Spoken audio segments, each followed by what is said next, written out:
How we doing, everybody? Welcome to the Pritchard Pub. This evening we have Herman P. Hunter, the Hedge himself. How you doing? Oh, you're muted. Here, how about now? Can't unmute, guess, because... Yeah, and because I'm muted. Oh. Okay. I was like, unmute, and it wouldn't let me. That's all right. So how you doing, Hedge? Pretty good. Yourself? Oh, I'm doing great. I was doing art all day, just been keeping busy. I feel invigorated, full energy and motivation, to be honest. For those who don't know who you are, why don't you introduce yourself, tell them what you're all about? I'm Herman the Hedge High Priest Hunter. Herman P. Hunter, author of 3 books, The Revenant in the Tomb, The Wizard's Stone, and now The Revenant in the Cult Book 1, soon to be The Revenant in the Cult Book 2 as well. So fantasy author, technically Christian fantasy. I call it Christian-esque fantasy because it's not really Christian fantasy the way Christian fantasy is. It's kind of a merging of the Bible and Dungeons and Dragons and Lovecraft. You get right down to it. So, son of a bitch. Dylan. Done. Hell yeah. Dylan. She's your baggage. Get to the chopper. So I'm gonna go ahead and say hello to the chat. We got Amy Lester. How Yes. exciting! That's Eric Hawkins, and these guys are playing hooky from. These guys are playing hooky from Drawn and Quartered Ultimate Edition. Oh hell yeah! Yeah, that's the other thing. I am the co-host of Drawn and Quarter for Ultimate Edition, which I'm playing hooky from because, well, I got to sell books. Oh, and, well, we appreciate that, brother. Yep. And I'll take those things off so you're not constantly seeing my glare. I have that issue too. I have to turn the brightness on my laptop down and stuff. And to the Drawn and Quartered crew, thank you for allowing him to play hooky. You know, we appreciate that. And shout out to Bat Sauce. He says beep beep and beep beep, Richie, beep beep. That's what I think of every time. That's what I think. I know that phrase is iconic. Yeah. Eric Hawkins is one of the guys. Every book I produce, I make a special bookmark to go with it, and Eric Hawkins did the bookmark for The Wizard's Stone. Oh hell yeah! And that bookmark, we were talking before the show. You use bookmarks in a clever way. So authors out there, listen up. He has bookmark business cards. So he has all of his information on his bookmarks, and in theory, could keep a bunch of these, which are what, I don't know, twice the size as a business card. So probably twice the price, if that. Yeah. Well, I mean, hand these out, right? Yeah. If when you with shipping, it's something like maybe $20. Of course, the art is a little bit more expensive than that, but you know, you're gonna have art on there. And what I do is not only do I have the bookmark, and not only do I do one for each book, but on the back it has the book and the a QR code, so they can just go right towards the book, and it also has a QR code. This, of course, this doesn't have it. This is one of the older ones. It has a QR code for the artist. So not only am I promoting myself, I'm also giving the artist a little bit of promotion here too. And it's a way to, you know, help people who help me. And it may not do a lot of sales for either me or the artist, but at least it's an attempt to get people's names out there. So there's a couple business cards. Oh, you finish. Yeah, handing these out does work.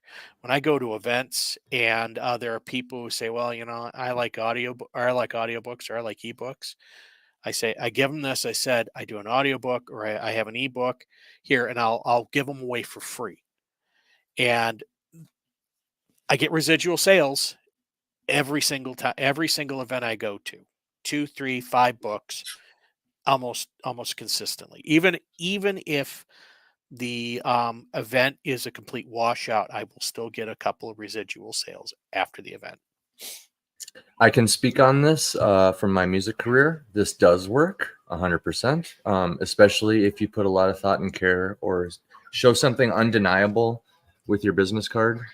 Like, for example, it seems like you have a lot of like thought put into how you've designed it and stuff. Mhm. So somebody can they can just take that without thinking, oh, okay, thanks, boss. Have a nice day. Toss that in their bag, go Mhm. home. And when they're going through everything, they can take a second look and a closer look at this thing before Exactly.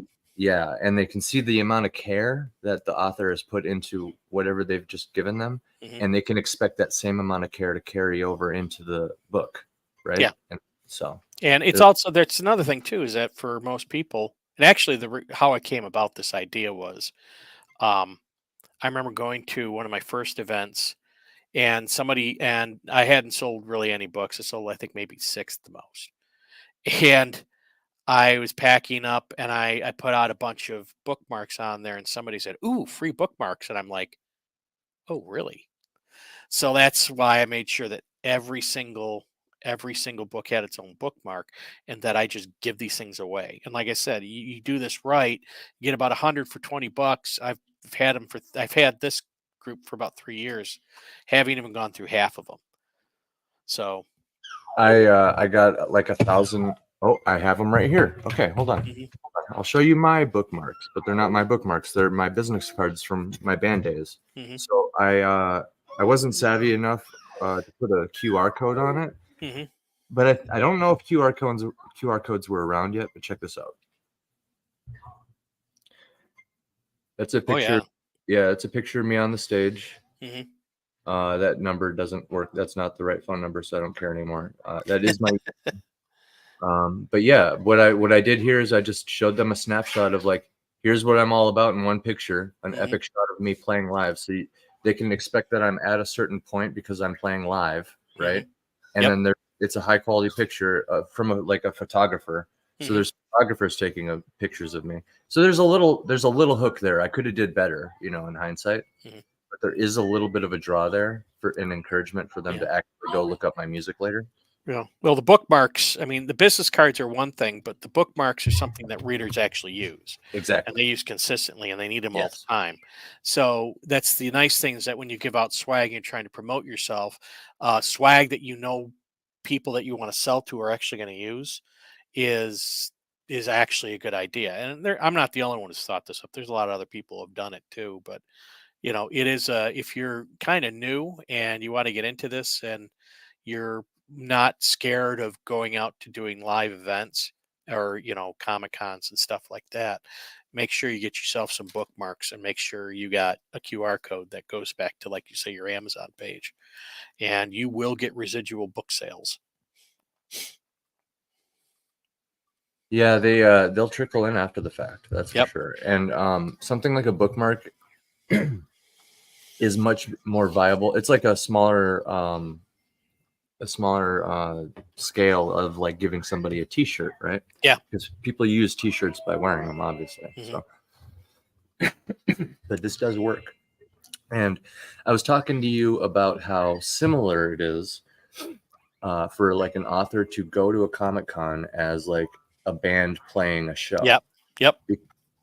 Because at the end of the day, the money that you get from like the club or the venue is essentially just gas and food. It's not even there. Hmm. So it's commonly talked about in the the indie music sphere, that you're essentially playing shows in order to sell merch. Yep. So you're essentially going to a con to sell merch, or Yep. which is your book, and giving away these bookmarks, right? Yeah. Well, actually, I mean, it's a little bit different in that a band's focus is to perform. Like I said, you get Yes. paid to perform. Yep. But with me, I don't get paid to perform. I get paid. I get paid when I sell books, and Yep. the sales pitch is the free performance. Um, but yeah, I mean, the other thing is having merch out that people want to buy. But the thing is that I've been working with a couple other authors who are trying to figure out, what's the optimal way to do it. And the thing is you can overdo it with merch and you can actually lose the book sales. Yep. So we think. We're not 100% sure. I mean, I'm not by no means an expert, Well, and neither are they. But is there such a thing as too much merch, or are you saying overdoing it in the way it's presented? yeah, you can. You can overdo it in the way it's presented, and you can overdo the merch because you can sell the merch, but the thing is, what you really want is the reader, and the reader is going to be attracted to the book. That's the Yeah. thing that you're selling. You're not selling it. They might buy it. They might buy a T-shirt with a cool logo on it, but the thing you want to bring them back is for the books because those are the things you're going to be producing on a consistent basis. So, merch is nice, but you really want to focus on the book. That's just my opinion. Well, right, and more. This actually reminded me of another point. Mhm. The strategic thing that's going on here. So, like, I've already compared how, like, it's similar. I won't say it's exact because, like you said, there's different missions. The band is performing. You're performing in this as an author in a sense of just in a salesman kind of way. That's the only kind of performance that's similar there. But what I was gonna say, I lost my train of thought, Herman. I have that effect on people. Yeah. Well, anyway, let's just move on to the next thing. Okay. Like I just can't help but feel how similar it really is. My mind is like stuck on that right now. The indie stuff, because like it is very similar but different. Walk us through one of your typical conventions while I kind of regather my thoughts here. Well, basically, when I go to a convention, we actually have a whole setup. There's a bunch of boxes behind here that has all of my table gear, which is like a tablecloth for the table. Um, the stands for like the bookmarks, stands for a business card because I have one of those. Nobody cares about the business card. Boxes of the bookmarks. I have a whole bunch of pens that we got. Actually, it's these guys right here. These pens. My wife got a good deal on these. About 500 of these has my name and the website on there. I don't know if you can see it. This one's all scratched up. Oh, I remembered. Oh, Okay. I don't mean to cut you off. Hold that thought. So the strategic thing involved that's going on here is you're going to where there's readers. There's Exactly. a population of people who are already there for a reason. It's because they love books. So what you're doing is you found a good river and you're essentially casting out in a place that makes sense where there's fish. You know what I Exactly. mean? You don't go fishing in a desert. And it's the same thing with bands and shows, right? You can even if you're not in the band, you still could like go to just every show as like an up and coming person who doesn't have a band yet, or like who hasn't played shows yet, but maybe you have your mixtape, we'll call it, because that's Mhm. about the level it is. It could just be your EP or your album, even if you are an established band. Yep. But you could go to these shows as a fan with like a bunch of these on hand in your car or something, Yep. and essentially you two birds with one stone. You're finding people that already love, like in my case, metal, which is kind of a niche. It's a niche style of music, Mhm. I'll be honest, like, yeah, it's not good. The majority doesn't like metal of people, Mhm. but that makes a place like a concert even more important. You can Taylor show, Swift metal. yes, exactly. Which, I mean, her music's so simple, it would transfer really well, actually.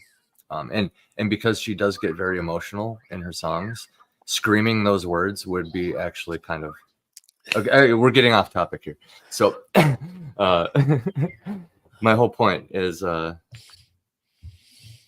there's an entire strategy involved with going to where there's a population of people that already love what it is that you're trying to get out there.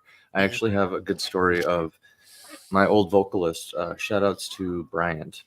Him and his old band, I forgot the name of the band, but they straight up followed Warped Tour one year. The entire route, bro, around the Mhm. United States and everything. They followed Warped Tour, and all they did the entire time is they survived off of CD sales. They had a Facebook page. Really? Yeah. They had a Facebook page, a couple acoustic guitars, like a big enough vehicle for all of them to fit in, and they just got McDonald's every day, and they just survived off CD sales alone. Gas too, CD Yeah. sales. They said they were selling about 100 CDs a day. So all they had to do is get enough to re-up on CDs, and the rest was gas and food and whatever. And so what they would do is they would pace the line of Warped Tour, which I don't know if you're familiar with. Yeah, I know what a Warped Tour is. Oh, just that line, it goes before It's they. huge. Yeah, and even after they open up, people are still showing up and lining up. So, and these are everybody who's going to be essentially in the park, for lack of a better term. Yeah. Now, these are also, as we've established, people who love this niche thing that you're trying to get out there. And when your livelihood's at stake too, you become a pretty damn good salesman. Like, Yeah. I need to eat. So that what they did is actually right from the Art of War. I don't know if they even realized they were doing this at the time, but it's why they succeeded. And I'll tell you the end result of this here in a second too. It's pretty cool. Their Facebook page blew up while as they went, and they basically came back to something that they could jump from and establish something with. But they essentially in the Art of War, it's called, you put yourself on death ground. You put your army on death ground, and what it does is it's like they understand that their life is at stake because right behind them there's a cliff or like the ocean or whatever. They understand that there's nowhere to run, and it makes them fight harder actually, because why not, right? There's nothing else to do. But like for some reason, and I think this has been proven too, but for some reason when people are offered an out, they'll take it. Like if there's no chance to run, you might as well fight, right? Yep. And if the other enemy has a route to retreat, then they can possibly retreat if you fight hard enough, and they don't have a reason to fight as hard as you because they can run. Well, that's I mean, you'd be surprised in both rock and metal and all the various different genre of musics of people who were like, if I have an out, there's no going back. I mean, or if I leave myself an out, I won't be successful. So it's basically like the pirates blowing a hole in the bottom of the ship to inspire the men to fight on, because if they lose, they're all going to drown. Dude, yeah, that's it too. Yeah. So I mean, back in the day, it used to be called being hungry. You get a band that's hungry, and they know that there is only one path to success, and it's this, and they go full for it. And you know what? If you've got the talent, and even if you don't have the talent, if you have the desire and the drive, you'll be successful. So talent is just icing on the cake. And I don't want to encourage the starving artist sell everything and move to LA mindset, because that's honestly, I think that's kind of propagated a little bit to maintain a certain, I don't know, it keeps, let's just say it keeps the talent that's up and coming very open to contracts because they're hungry. But yeah, putting yourself on that death ground, like the Art of War, I mean, that literally gives you that drive that you were talking about. It will artificially install it. Yeah, the thing is I built my career out of my software career, because I've written software 30 years, actually more than 30 years now. And when I got out of high school, I really had no idea what I was going to do. I actually got into electronics school and discovered I was good at electronics. I did not do well in public school. And I got into electronics and I was good at it. But then I decided I was going to go for an engineering degree. And somewhere along there, I fell into software, and that became my focus. And I got in kind of at the right time where you didn't need to have a degree to do that type of stuff. And I decided that was, what I was going to do. And I was good at it and I liked it. And so I went for it. And the end result is 30 years, I'm making quite a bit of money. doing what I love. And I've done a lot of things that you guys would be surprised what I've done. Some things I can't even talk about. Well, you're gonna have to talk about like one of them before the end of the show. Yeah. We'll have to Well, get one out of you. I used to work on, I wrote a diagnostic system for all the Ford plants where if the car came off of the line with a defect, they would pull it into a stall and a technician would go work on it. And it was the same thing that they had in the dealerships, but this was made specifically for the um, plants, and it covered more cars, ran faster, and because it was also using it on handhelds, it could be rebooted if the handheld failed, it could be rebooted in a minute.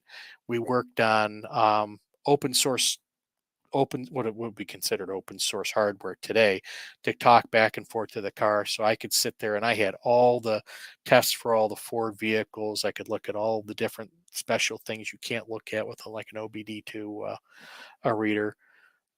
And I used to work in automotive, and the funny thing is when I was a kid, I said I'd never work in the automotive industry. Well, there I was working in the automotive industry, and I was good at it too. Yeah. In 5 years, I came in there knowing nothing about cars, and I walked out of there an expert in all the diagnostic stuff. So that was fun. I did a lot of stuff in that job. Were you in sales or you said diagnostics? I wrote software. Yeah. That's right. Okay. Yeah. And my electronics fit into that. My electronics fit into that because I had I understood how everything worked all the way down from the chips in one area all the way up to the software and the user interface that you had. So I have a hunch that you are a plotter with your writing. Plotter? Do you write outlines? No. Pantser? Yep. Mostly. I don't believe in the actual black and white of it. We're kind of actually all pantsers because we're pulling all of this out of our ass anyway. Well, I call myself a pantser with plotter tendencies. Usually when I start a book or if I have an idea, I'll start with the beginning. I'll know where I want to be at the end, and I'll have some events in the middle, and then the rest is just go. And it's fun. That's fun. It takes quite a while to do a book, but it's fun because when I write something that I didn't expect to write, it takes me in a new direction, and that gives me new ideas and different things to work off of. So, I mean, that's basically how the Revenant Tomb was written. I came up with an idea. Let's a bunch of guys, let's say I have an idea for a character. And Hal Cedric was actually supposed to be a prototype for another character that I had in mind. And so he was going to be like, I'll just do this one little fun book with this prototypical character. And then I'll use that same type of character in the series that I actually want to write. And so that's what I did. I said, I'll put this character in this situation. And I actually wrote about 3/4 of the book, and I got to the end, and I'm like looking at the end going, this needs more. So then I added like a few more chapters, and then I was done. And originally it was supposed to be given away. It was going to be a free giveaway, and I was going to use that to exchange a book, a PDF of the book for an email address. And I discovered quickly that if you're a new artist or if you're a new author, nobody wants to know you, and they certainly don't want to give away their precious email address, even for a free book or a free novella. It's crazy, actually, how little you think free, and then people would be like, but no. But here's the other thing: you say free in the right area. Mm-hmm. Herman, right? In the right river with the right fish, and there's still a bunch of fish that love that thing that is free, right? So you could. I wouldn't say that. I would say that. Yeah, I wouldn't say that. I would say that if you're off, if you don't have anything, if you don't have it, let's say you don't have any books and you're trying to give one away for free, nobody's going to want. Well, very few people will want it. Oh, I see. But the minute that book sells, or the minute you have other books, and you're willing to give one of them away for free, that changes. Because the thing is people appreciate stuff more when they spend their hard-earned money on it. If you give stuff away for free, they tend not to appreciate what they have. I have another example of that. Is I used a service that I would like buy slots for reviewers, and a reviewer would find my book on this review service and then review it. So I would just allow up to, say, 10 people to review my book, and I would pay when somebody reviews it. And it's like I have no control over the review that they leave. The only thing that I actually can't even control that they leave a review. I completely trust the service. And the thing is that those reviewers did not leave I wouldn't say that some left some complimentary reviews, but by and large, they weren't the best reviews. But the people who actually went and bought the book reviewed it much higher. Right. And I think it came down to a mentality of, I'm getting this for free and I'm going to nitpick it. Whereas the people who bought the book and enjoyed it, they didn't nitpick it because they bought the book. They felt like they gotten their money's worth, and they gave a good review. It has an inherent value. Yeah, it has an inherent value to them. And I'll tell you, it was a stark difference. Are you familiar? Are you familiar with the recent Magic the Gathering card that sold for like millions? I heard about it. It was the One Ring, Sauron's One Ring. Sauron's. Yeah, they made the One Ring. There's one of them. Oh, really? There's one of them, Hedge. Yeah. One of them. So magic cards and stuff like that is essentially secondary currency, kind of like Bitcoin and whatever else. It has its own market, and they can't acknowledge it, because then they would have to acknowledge a bunch of stuff. So they, quote unquote, don't acknowledge it, but then they make the One Ring. Anyway, so this thing how can you put a value to that, right? Yeah. Post Malone literally created the value of it by just offering this guy an amount or whatever. You know what I mean? So now that is actually in real life worth like millions, right? Yeah. So now he can put that away in a vault, pass it down through his family, and it starts out at millions, right? Yep. Well, the other thing too is that because that's its value now, right? If nobody played Magic the Gathering, nobody would buy that. Nobody would buy that card. If Magic the Gathering was a brand new game that had no fans or followers, nobody would buy that card for $1 million. They wouldn't care. Where does that value come from? I think it comes from. I think in this case, it comes from Post Malone. I think if Magic died, that card would there would be something to it. I don't know how they would adjust the price, or if they would, but even if nobody played Magic, I think because an amount of money was paid for that one card, it's not like there's other ones. That is one. I don't know. I think value comes from an agreed concept of an agreement that something is valuable. It's like gold. Gold is rare, which is the reason why it's expensive, but it also has certain properties that people like. It's lustrous, doesn't corrode. It looks cool when it's polished and melted. And so people value it and want it. There's lots of rare stuff that nobody really wants, and so the value is much lower. See, that makes a lot of sense too. It's just like I don't know. There is something to the price being established. But I think you're right. If nobody cares, nobody cares, right? Exactly. There has to be enough people who want that product for the price and the value to be there. Yeah, sorry, I'm just sending a link to Katie. She's going to join us. She's on the road working, but like a champ, she's still going to join us, and we'll keep it going from there. But yeah, like the bottle caps in Fallout, for example, have a value that they explain it in the game. If you like go on whatever quest and actually read the dialogue or whatever, which the dialogue reminds me that we should get back to the outlining talk, because that was I actually was excited to get into that. But this is just my final thought on like value, right? They said it's because each bottle cap is uniquely like minted, and they're all imperfect because of like just the imperfect process of creating it. And there's a certain amount of them, like there's a finite amount of them, so it's almost like gold, right? There's a finite amount of gold in the world, right?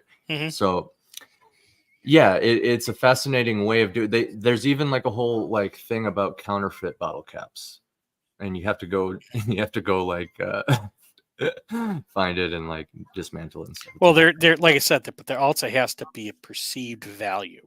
Yes. And it's the same way with comics. You know, comics, those 25-cent comics, they were printed on cheap paper, but there were millions of kids who loved them.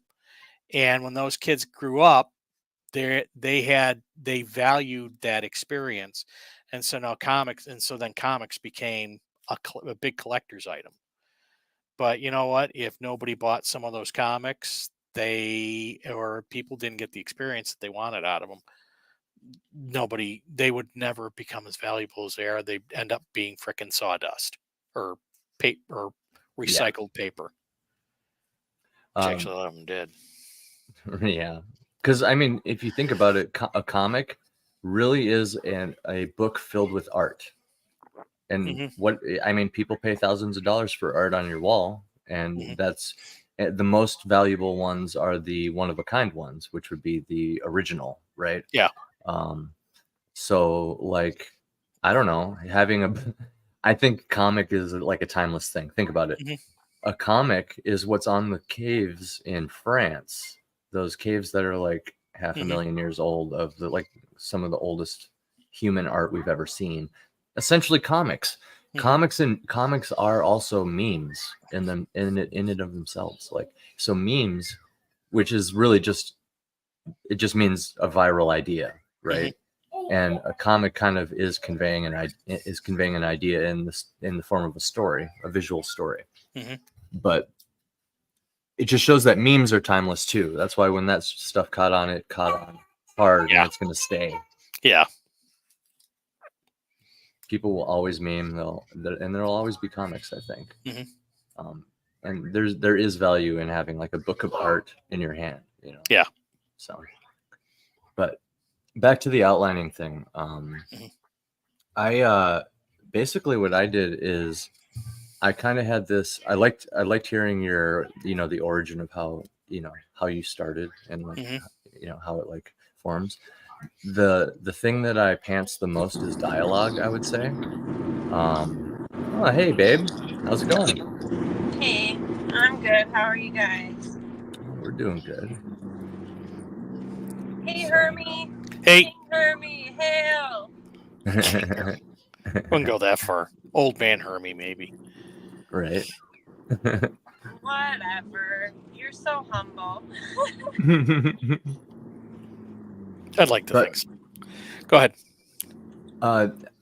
Yeah. So my story, and Katie's heard this a million times, but it kind of started off as like a scene that I saw in my mind. Hey babe, I'm gonna mute you just because of the car noise. Okay. Okay. You can unmute when you need to say. I'll mute. Don't worry about it. I'll mute right now. Okay. Okay. All right. So it started off as just seeing a scene in my mind. It was like I saw a ship like approaching an island. It was like, I don't know, like first contact story type thing. Basically inspired by like Aztec, Mayan, conquistador stuff, but like in a fantasy universe. It was just like the first thing that my brain kind of just pulled out of thin air to do. And that image kind of stuck with me because it was like cannons shooting at pyramids. And the way I imagine pyramids is like literally like in a fantasy world, what would that be? What would that be in a fantasy world, right? It's always something crazy when there's like a pyramid, right? So just the way I imagined it in my head was really crazy. And I wanted there to be like some sort of repercussion for these invaders coming to this uncontacted island or whatever. And that's kind of how it started. But then that kind of like evolves it so much in the process, when you're fleshing out, like, I don't know. I'm sure you have some sort of planning process. Do you you said you have plotting tendencies, right? So Yeah. Well, the forward of my book talks about my plans and how they never come to fruition. And it's kind of like my career, my software career. There are people who can sit. Yeah, I already answered that one. There are people who could sit out there and say, I'm going to work for this company, I'm going to work there this many years, and I'm going to work my way up to this position, and they have all these goals and all that. And I tried doing that for a while, and it never happened. And so at one point or another, and actually this is when my kids were young, I basically gave up trying to manage and build my career per se, and just kind of go with the flow. And I got to tell you, doing that has it's made me happier, and it's made me more successful than trying to force a career. right. And in addition to that, it's kind of the way my writing has gone. I had all these ideas of what I was going to do. My first book that I wrote was a book with a character named Frankie, and I mentioned this in the forward of the Revenant and the Cult. It was a character named Frankie, and it was basically my Lord of the Rings. And I tried shopping that around initially, and it was like mid to early 2000s, and that was an absolute disaster. I think I racked up like 80 rejections. And so, defeated, I walked away. But the seed of that story and the character, it never really left me. And so at one point or another, I wrote a short story just to kind of like write something. I wrote a short story about the character, and there was actually a kind of an awkward romance that happened in the story that as I had planned. And so I wrote a short story to kind of finalize that. I don't even know why. And I put that away, and that never left me either. So sometime, I think it's like 2017, 2018, 2017, 2018, I decided I was going to rewrite that final story with the romance and all that. And I don't know what it was, but it was like a flood. It was like the floodgates opened, and I pounded out a book that was like 170,000 words, I think, and I did it in a month and a half. Whoa. Yeah. 20,000 more than me. I did it. Okay. To be fair, I was working a lot, but I did Yeah. it over the course of like a year. So was I. But I mean, Yeah. That's crazy, yeah. dude. So I decided. Well, maybe I'll go back to the original book and redo it. So I did that. I went back to the original book. I actually split it up, and I redid the first part of the book. And when I was done, I handed it to my wife, and my wife As read you do. through it. Yeah, As you do. yeah, she's my main beta reader. Although that wasn't the plan at this time. So I handed it to my wife, and my wife read it, and she came back and she said, "You should publish this. This is as good as anything that I bought." And my wife is a reader. She reads Stephen King. She reads Michael Crichton, Dean Koontz. She's a big action adventure junkie. She likes, action adventure stories and all that other stuff. She'll watch Steven Seagal. She'll binge Steven Seagal movies. God help us. Anyways, so she goes, you should publish. You should have no problem publishing this. And I'm like, nah, I don't think I'll be able to publish it. But I decided to go and try and publish that. We even took it to one of her friends who was a big Harry Potter fan. She read it, and she gushed over the book. Oh, She was just like, "I love your descriptions. They pop. I've never read anything like this." Blah blah blah blah blah. We took her out to dinner to discuss the book, and she just gushed over the book. So I'm like, well, I think I may have something here. I'm not 100% sure at that point. And so then I start trying to query the book. Yeah. And I skipped this stage, by the way, because I was unplugged for years, and then I officially plugged back in by starting a new Twitter and rejoining and just kind of like combining my YouTube with my Twitter. You know, like I'll go find these celebrities and blah blah blah, go from there. And yeah, just better. say again. Yeah, that's better. Is the car Yeah. noise better? Because Yeah. I put you on Bluetooth now. But I'm the same way. Not to interrupt, but where like I read all kinds of different authors, and I read Andy's, and I'm just like, this is so much better. It's unbelievable. And so it really, I've talked about this a million times too, where people just shit on indies. Like, that's why I think good editing is so important, because if you have a good editor, like, there's so much talent in like the Iron Age and indies in general that it's like, when you think, especially because Hollywood, they're just remaking and it's all the same. But there's countless indies that actually have original, you know, stories and ideas and thoughts and just everything, where it just continues to blow. Like, it's so much better than mainstream Hollywood garbage. It doesn't even compare. So when people are hating on Hollywood constantly, it's like, well, why don't you start supporting indies? Get into it. Yeah, well, Yeah. there's a lot of snobbery out there, and to be frank, you know, I do a lot of watching of different like YouTubers and whatnot, and booktubers, and you know, the power isn't behind there, or I don't think the diversity or the juice is actually behind traditional publishing anymore. I think it's behind indies. I think so too. And the future's indie. Yeah, and but anyway, so I got, you know, after about 50 rejections, and actually it was more than that, because I had like 50 rejections with agents and 20 rejections, I think, from small publishers, that I gave up. And somewhere in the middle of that, I started thinking about doing self-publishing.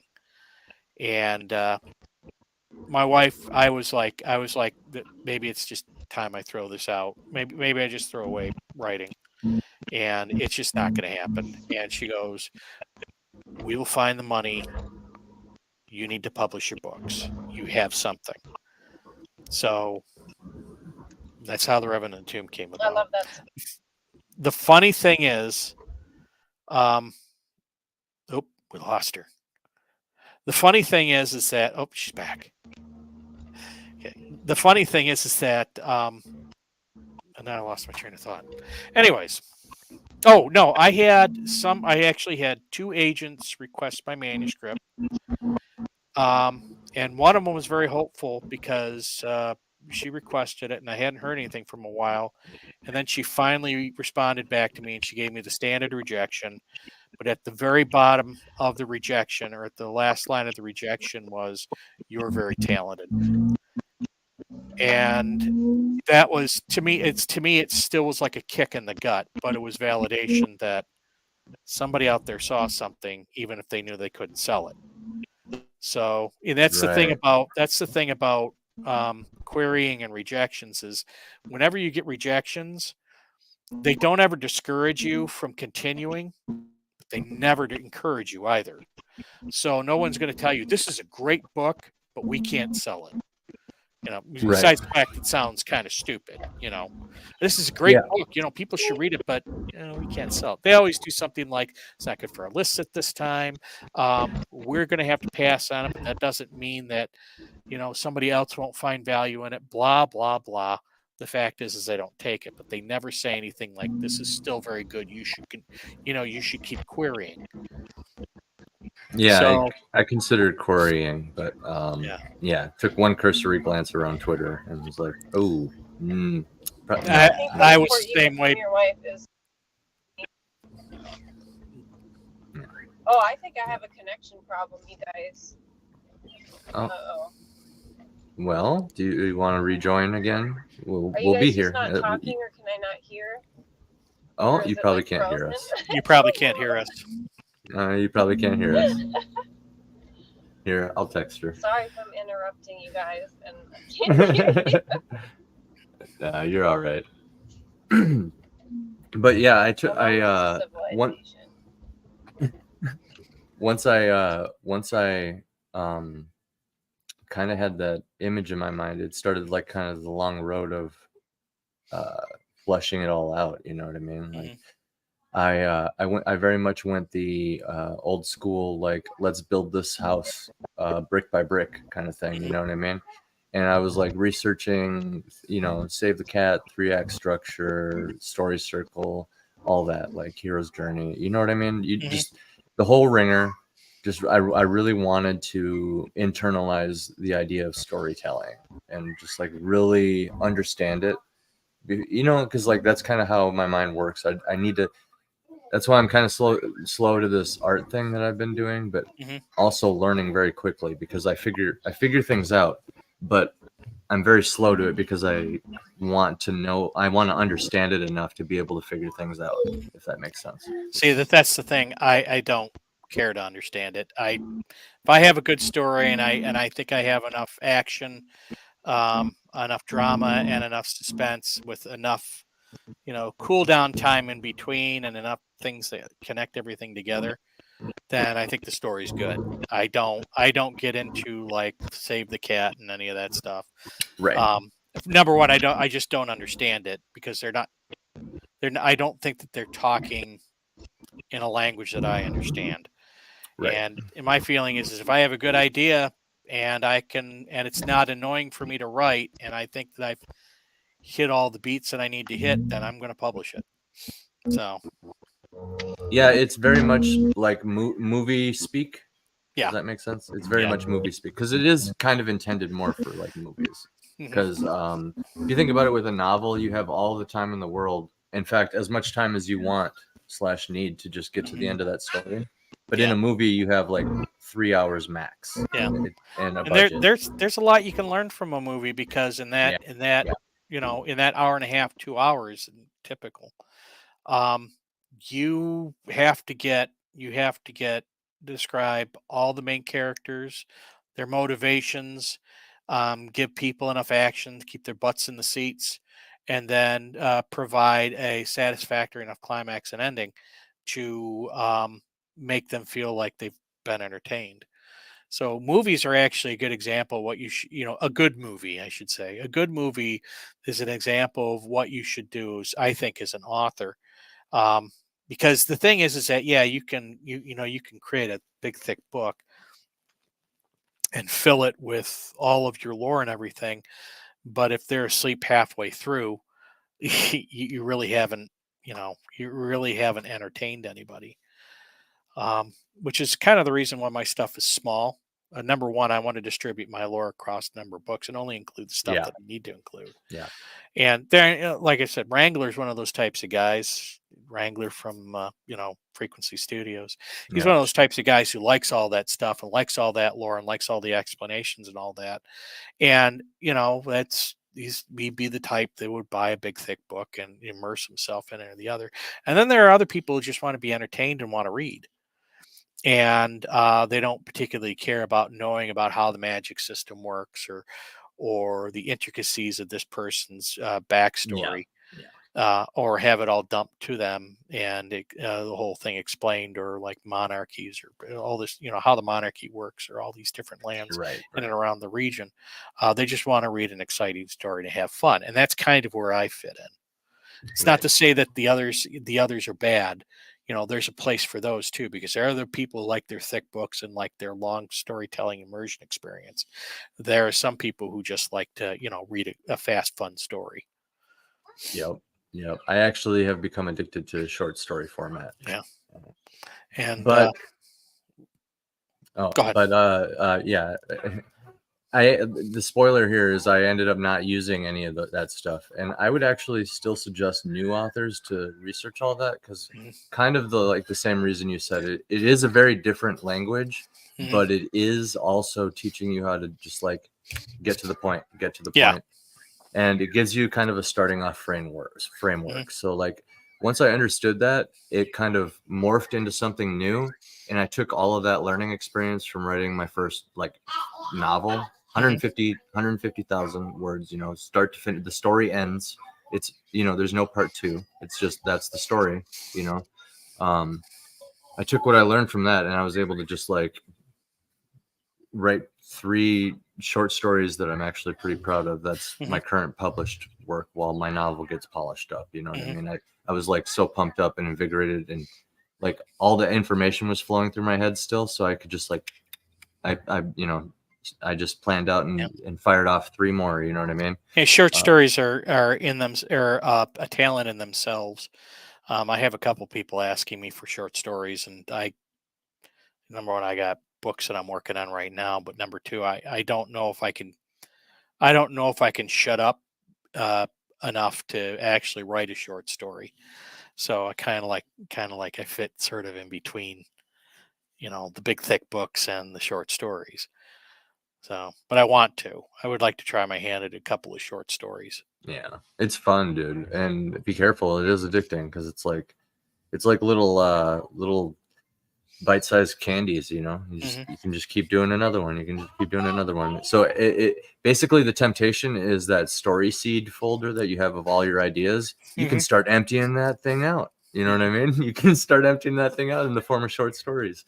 So I mean, that's where I'm at. I'll probably have like a couple main focuses, but I'll probably be emptying out that story seed folder with short stories, just because it just makes the most sense with the finite time I have in my life, you know.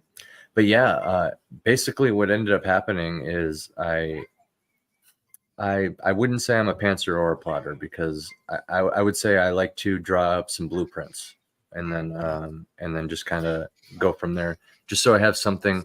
It's like people who use a planner, or like just keeping a checklist for the day, you know what I mean? Just so I can keep myself on task, more or less. I've never been able to do that. Oh man, it works out so well for me, because I mean, just to spare you the boredom of breaking it all down, it's just like I can essentially, I was able to predict my entire book. And what I mean by that is like I actually planned out, I wouldn't probably as intricately and detailed outline another book the way I did my novel, just because it was rather dry and a little bit, because I was figuring it out, you know, and the more information the better. So I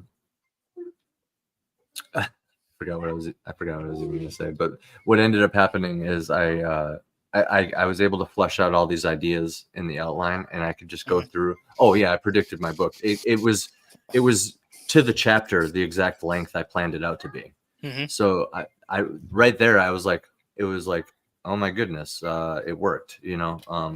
When I finished my book, and it was like all my projections were correct, and then I did the word count, and it was like, oh, I just add a couple thousand more words or whatever, and then it's exactly what I was, you know. So it was pretty cool. But I understand not everybody can do that. I tried to downsize that a lot. So like basically what I would do now is just kind of come up with a bullet point list of some things that like I want to happen in the story. Like, I know this, I know that, and I know the other thing. And then from there you can take it like step by step. But like I like to know where it's going, so that I can kind of I can foreshadow with every single line, just the way I describe things. You know what I mean? Like, for example, if you're let's I'm just gonna pull something out of the air. Your story is called The Revenant in the Tomb. I haven't read it, but let's just say like a story exists where the protagonist becomes like one of the ring wraiths from Lord of the Rings at the end of the story, right?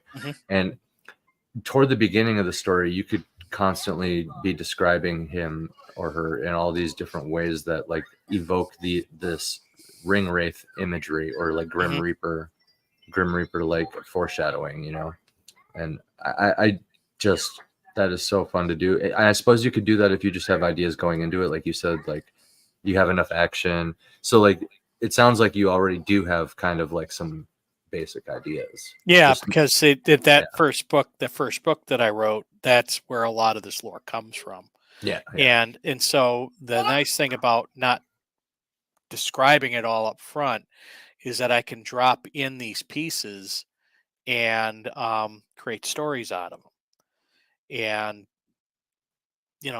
so it allows me to kind of lead readers through my world and a greater conflict in a bunch of different stories that may not be like one big series, but just a bunch of scattered stories that they kind of can read and piece together, and even kind of lore, theory craft on their own while I'm Yeah. writing more. There's a lot of power in theory crafting, that's for Mhm. sure. And that's kind of what I wanted to do. That was part of why I'm going about the way I'm going about it, was because there was a lot of theory crafting in the Song of Ice and Fire space, and I got into that for a while. And because they were waiting for the next book to come out, so Yeah. Yeah. in the interim, all those years, a bunch of people get together and say, well, this might happen with the next book, this might happen, or what has George dropped all these pieces, and this is where Yeah. this story was going. And I kind of got into that, and I saw how a lot of people got into that. And, I'd kind Yeah. of like that with my fun. readers too. Yeah. Yeah. So Yeah. have them engaged after reading the book. So that's the reason why I've been doing it in smaller books, because I want people to sort of like pick up stuff, all these different pieces, and kind of put them together themselves. And I just hope I don't screw it up. Dude, I'm right there with you. Yeah. Yeah. Yeah. But yeah, I kind of see it like a movie in my head. There's, like I said, with the initial thing, there's like a scene that I see, or like a series of scenes once I have an idea, and yeah, I basically get there. I figure out how to get there, you know what I mean? And Mhm. essentially, I guess the difference is just writing it down, right? Yep. And yeah, that's basically it, because everybody kind of comes up with these collections of scenes in their head or ideas first. And so, yeah, I don't know. My whole point is, like, there is no pantser plotter. I think Bat Sauce, my co-host of Iron Seas, said it really good one time, that like everybody's a pantser, because at the end of the day, we just kind of pull it out of thin air at some point. Yeah. So Actually, I'm not. Like I said, I call myself a pantser or plotter tendencies. It's not. I like writing something and not knowing where it's coming from, and then it taking me in brand new directions. And I really, if there's anything about writing that I love, it's those moments where you've written something and your brain starts going, hey, I can incorporate that. yeah, And then you run with that, and you go in a different direction. You still hit the same notes that you need to hit, but the path you take differs from what you originally envisioned. this reminds me, remind me to talk about this subject, because I did have the caveat of, if I got a random idea in the moment, like, I'm following my checklist essentially, right? But as I'm like unfolding a scene, if I get an idea, I had like house rules for myself, or like a little, I don't know what to call it, like, but if, you know what I mean? If I get a random idea, I allow myself to pursue that idea. And if it means that I have to like finagle the outline a little bit, or like, because you know what I mean, you could like go in a new direction with this idea, and it would, I don't want to say it would derail the story. You could go that far to the point where it's like, where have I brought myself, so you have to be pragmatic about it. But Yeah, well, I usually think through the things before I write them. See, my Yeah. writing process was, I would go to the cigar bar, and I that's would out. sit down and bang out a chapter, bang out a chapter on just one Saturday. And my chapters are fairly Yeah. small, and I kind of like them small because they're sort of punchy. It puts enough information in there for the scene, gives me Yeah. enough chance to do description, and then you're out and you're off onto the next scene. Yeah. So then that gives me the rest of the week to think up what I'm going to write next. And sometimes I'll write stuff out of order because I come up with a great idea and then figure out how to sew it in later. And so there's lots of different things that I do, but I enjoy that sort of freedom where, you come up with an idea somewhere, and then once you're done, once you put that idea down and you've written the chapter, it gives you another week to think about where you're going to go with this idea later. Yeah. And that's the reason why I don't. That's the reason why I don't plot a lot of stuff. I probably should plot stuff because I probably need to like do like a backlog of books, but I still have some books that I've already written that I want to patch up and put out there eventually. Yeah.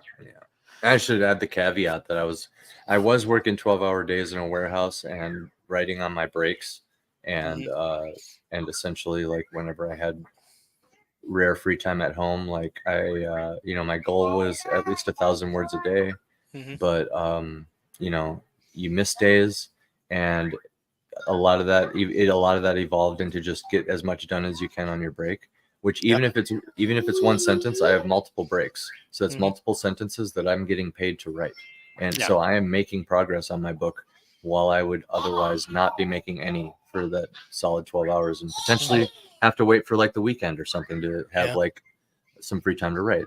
But that ended up getting the book written pretty quickly, and it made my mindset kind of drift more into the plotting stage, right?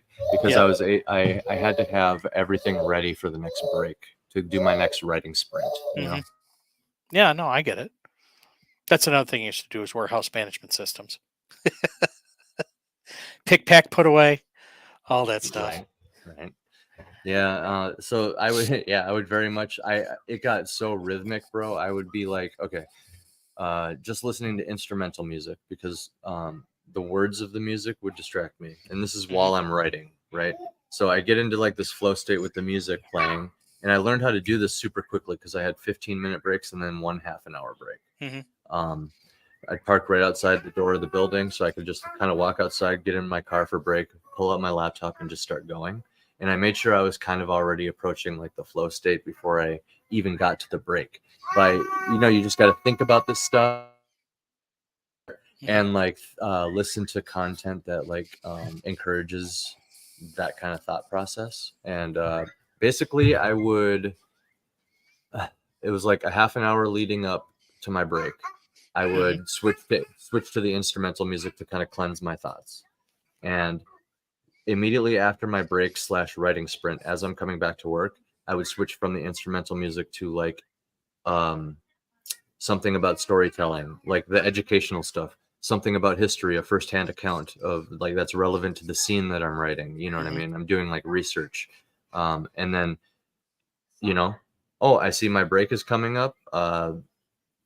At the 1/2 an hour 2 mark, that's my cue. Switch to the instrumental music, and the whole time as I'm listening to like the firsthand accounts and the historical things and the stuff about story writing and foreshadowing and symbolism and stuff, it's giving me new ideas that I can incorporate into the scene, or like maybe the scene that this scene is leading up to, or something like that. You know what I mean? So it very much does let me like pants in a way.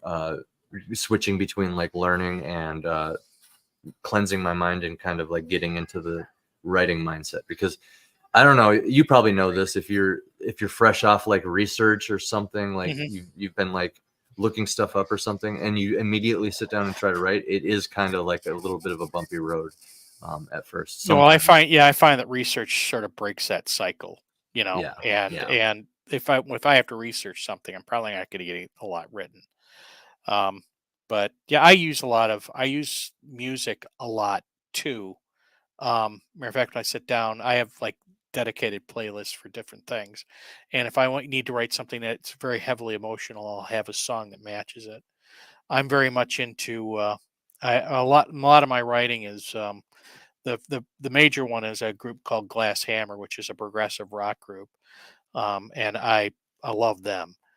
And they constitute the vast majority of my writing music, but I also listen to Mastodon, and I have some select songs from them that, if I want to bring in and get in the right mood, I'll use them.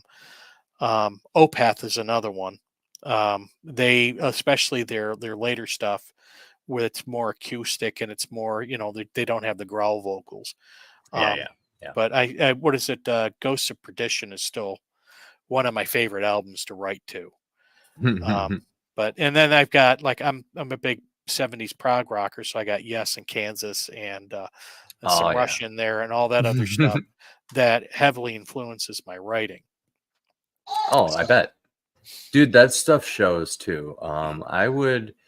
So some bands that people can look up that very much progressive on my end too, because I don't know if you know this, but like mantras in music are a thing. I don't know if you're I've like, heard of that. Yeah, and like frequency, you aware of that a little bit? Frequency and its effect on your mind. There's also I've heard of that, but repetitive choruses as well has like an effect on your mind. All these things, and it's probably why I can't listen to like it doesn't work, dude. It worked when I was working overnights in my band days, coming up with lyrics for the next song or just lyrics in general, because like I'm working overnights and I would kind of do the same thing instead, like writing on my breaks, listening to music though, you know what I mean, like the popular music that I loved and I was into, and coming up with my own ideas as I'm working. So again, like a factory job, pull out like the blow mold extrusion or whatever plastic bullshit, and like I'm working and I'm just it's just going through my head, I'm thinking, and then right when I'm done with that part, I go over, rip my glove off, pull my phone out, write it in the notes, put it back, put my glove back on, keep working. You know what I mean? Yep. It does not work for writing a novel for me. No. Because I suspect it's kind of like something to do with the repetitiveness and which actually does kind of work in the progressive stuff, because an instrumental riff can be repetitive for a while. But something to do with like the words and the structure and stuff. My brain is latching onto that instead of what's in front of me. And I can't get my thoughts out. Well, and it's because that stuff's designed to pull your attention too. Exactly. So, I mean, I found that once I get it to like set the mood, and then once the mood is set and I'm on a roll, I don't even hear it anymore. It's just, I can get there. Yeah. But it's just like I said, like it just bogs it. Yeah, music is a heavy influence with me, and a lot of it varies on the type of mood that I'm trying to go for. So I'm a big metalhead myself, but there's just some stuff that just doesn't mesh with my I love Megadeth. But that doesn't mesh with what I'm writing. Right. Sometimes. So right. But Opeth does. Opeth really does. It's weird how that works, right? A lot of, oddly enough, Lindsey Stirling, you just look up some Lindsey Stirling violin stuff, just anything without vocals. Oh, bro, that'll put you right in the mood. Classical music works, but it's not surefire. Some surefires that always work for me, the band Polyphia with a PH. Yeah. Polyphia. Yeah. Fantastic. And again, any of their songs without vocals, because I think they have collabs, but anything without vocals. I can't stand Polyphia. I'm more of a Periphery is one. Oh, do you like or no? Yeah, I like Periphery. Yeah. Dude, but only certain things. Yeah, genius. But only certain things, because some of their other stuff is like really annoying. But there's certain things like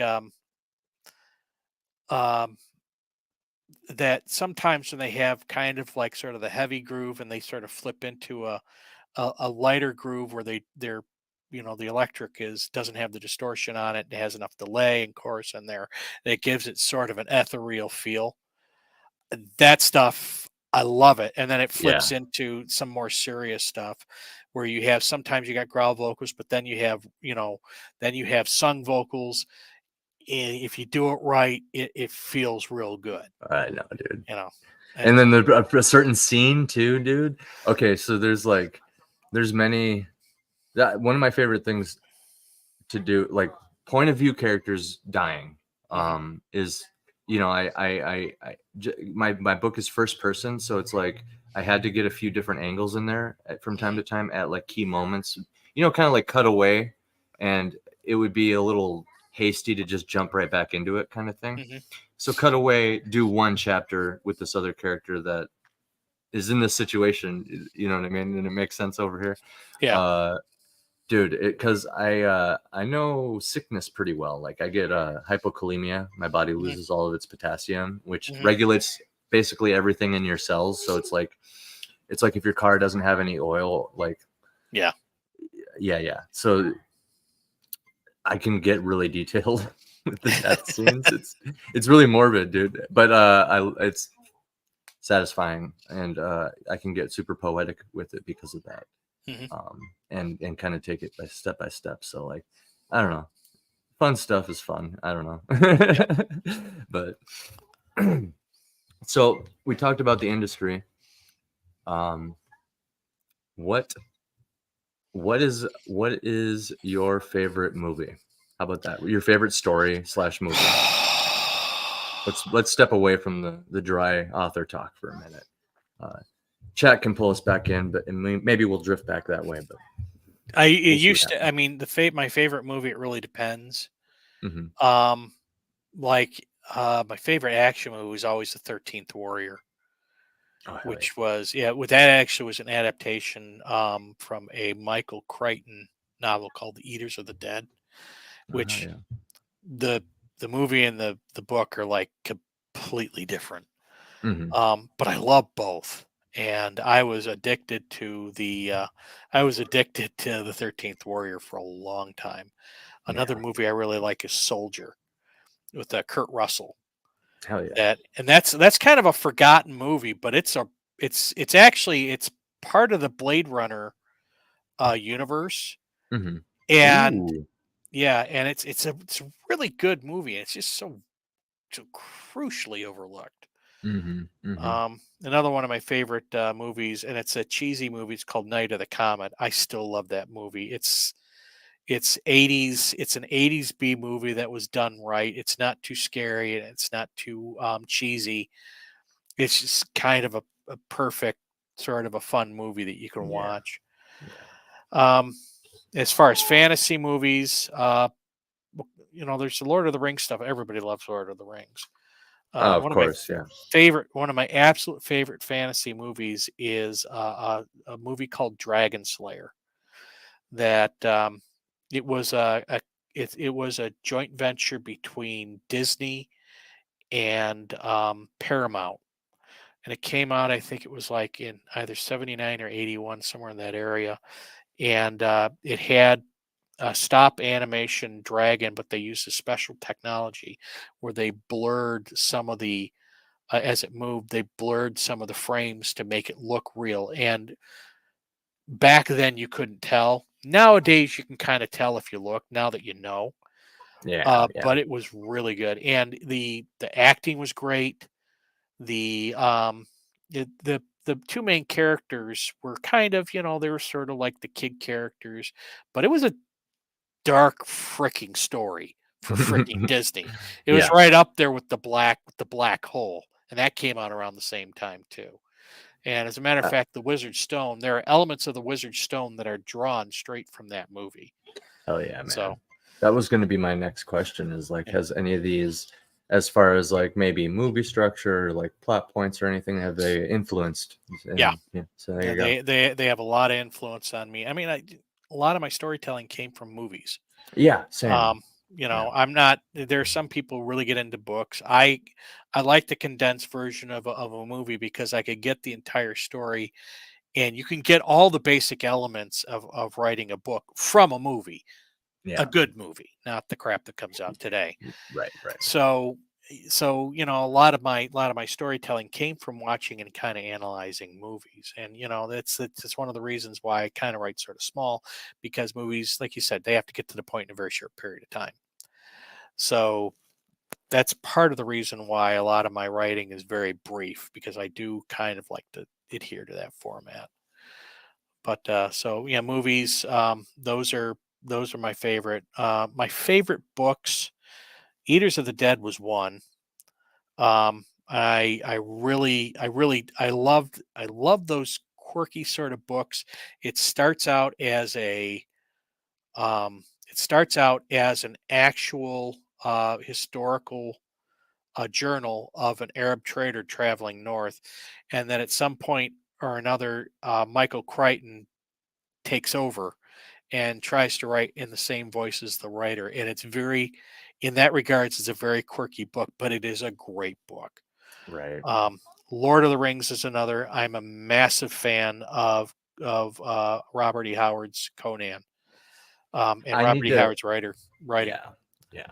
I need to get into that. Yeah, I've been The- compared a lot to him, and so him and somebody else I mentioned. Okay, I can't remember the other person, but Canhu says I resemble Abercrombie. I think Joel Abercrombie.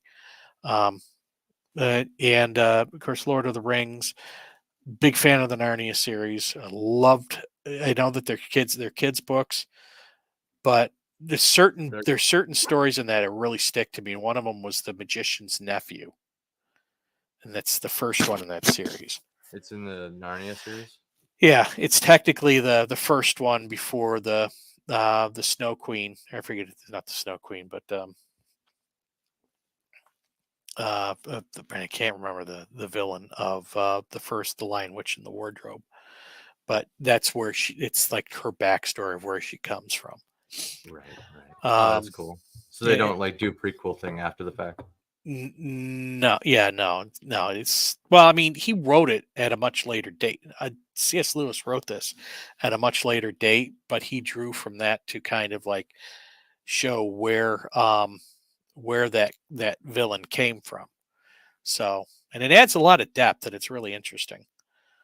So, I was also one of the first trilogies that I ever read that really just sort of stuck with me was the Douglas Adams Hitchhiker's Guide to the Galaxy. I've heard a lot of people. Yeah, I've heard a lot. I criticized that one time because his writing, I don't know. I can't get behind it. I know a lot of people like it. Yeah, see, here's the thing. When I was young, because I'm autistic, and I had a real problem with communication and reading. I still do.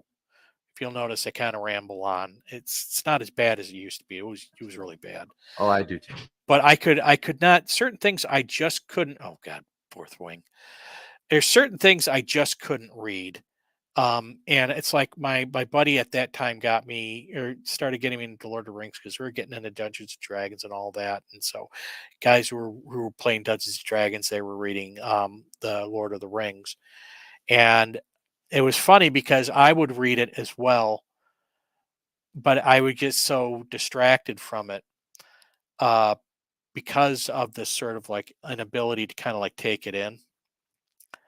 And then and I'd sit down with my buddies and they'd tell me, we talk about different scenes, and it's like they were reading a completely different book. Yeah. But then the same buddy gave me the Hitchhiker series, and I just burned through those books. I don't know what it was about them, but I absorbed them. And that's kind of the first time I actually had, where I actually read for entertainment and really, really, really wanted to get more of that book. Later on, I would go on to read The Lord of the Rings and would understand it completely. But here's the funny part. In that time, I didn't understand Lord of the Rings very well, but I got the Silmarillion, and that's another one of those books that I just burned right through, and I enjoyed it. And basically, it's a big freaking history book. Yeah. So I don't know what it was about that allowed me, and a lot of people have a problem with that book. I don't. I loved it, and I just sucked it all in. Yeah, I got my copy right over here. I think more authors should probably just publish their World Bible in that fancy format. You know what I mean? At some point, or at least come up with one in that format and just keep it for yourself. But that's a lot of outlining. Yeah, it's a lot of outlining. I'd rather just write stories. Yeah. If one of your worlds capture you though, and you really got to get it out. That's one way to do it. The historian textbook format.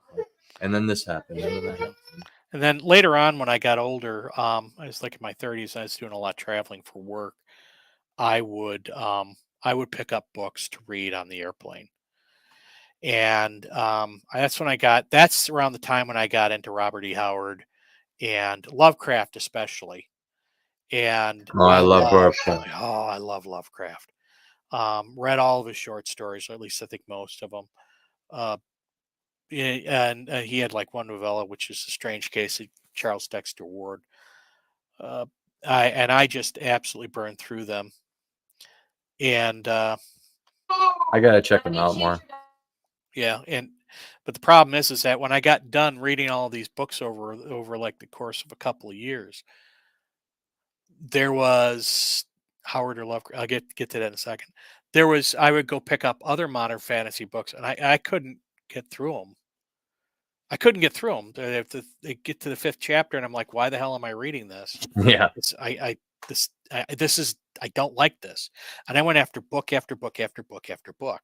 And that's around the time where I said, maybe I just need to write my own. If I'm going to get what I want, I need to write my own. Robert E. Howard isn't going to be writing more. Howard, Lovecraft, Tolkien, they're all dead. All of my favorite writers are all dead. So I might as well start writing my own. And that's literally how I started on this road. Yeah. And as far as Howard or Lovecraft, Howard is more interesting to read than Lovecraft. Lovecraft has a very vivid imagination, and the guy knows how to write a short story. But Lovecraft's writing sometimes can be like watching paint dry. Yeah. Howard's writing is very engaging.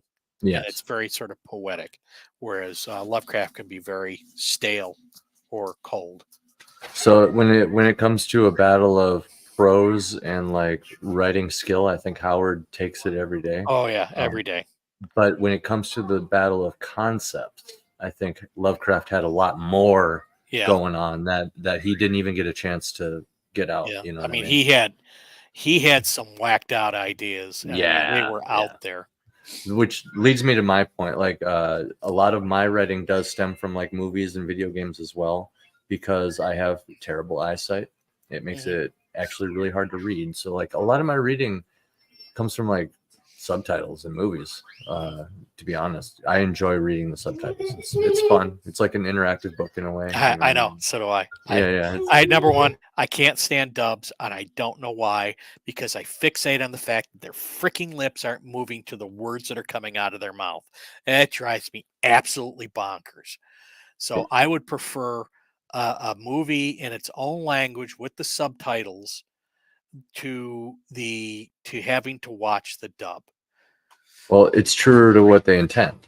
Yeah. Emotionally, like the emotions are all there. Yeah, the inflection's there. It's the right voice. And the voice matches up to the person. And it just, I'm a big subtitles guy myself. Yeah. So, essentially that translated to my books, like that's why I see all my scenes as like a movie, like I see it like, and then my book is very much just me kind of trying to describe what I see in my head, which lends itself to the poetic descriptions and stuff. I suspect I need to pick up Howard. Just like I said, I need to read more Lovecraft. I definitely need to check out Howard because I suspect that me and him are like kindred spirits that I just haven't fully discovered yet. Howard is where you'll pick up your prose, and I kind of consider his prose to be very, very sort of I call it masculine prose. His words, I don't want to say that they're flowery, but they flow. And what is it? Dream Snake is my favorite horror short story. I'll have to go take a look at that. But he has this sort of like this very masculine sort of poetic type style of writing, and that just does it for me. And Tolkien has the same kind of thing, but it is more it's more formal, and it is it's just very more formal, whereas Howard is more of that sort of ballsy kind of, the artist and the fighter. Yeah. Has any line from Howard stuck out to you that you can pull? And off the top, I read all this stuff like 20, 30 years ago. Yeah. I just bought a Solomon Kane compilation, and it's like, why did I buy this? I'll never get around to reading it, because all of my reading is all of my stuff over and over and over and over and over again. I will pick up the audiobooks though, and Yeah. I'll listen to those. That's where a lot of my writing influence comes from too. Because what do you think I was doing on those 12-hour shifts? Yeah. Once I ran out of, I would bounce between like the educational stuff and audiobooks. Yeah. Right. So. Yeah. But yeah, I'll pick up on it. Like I picked up last I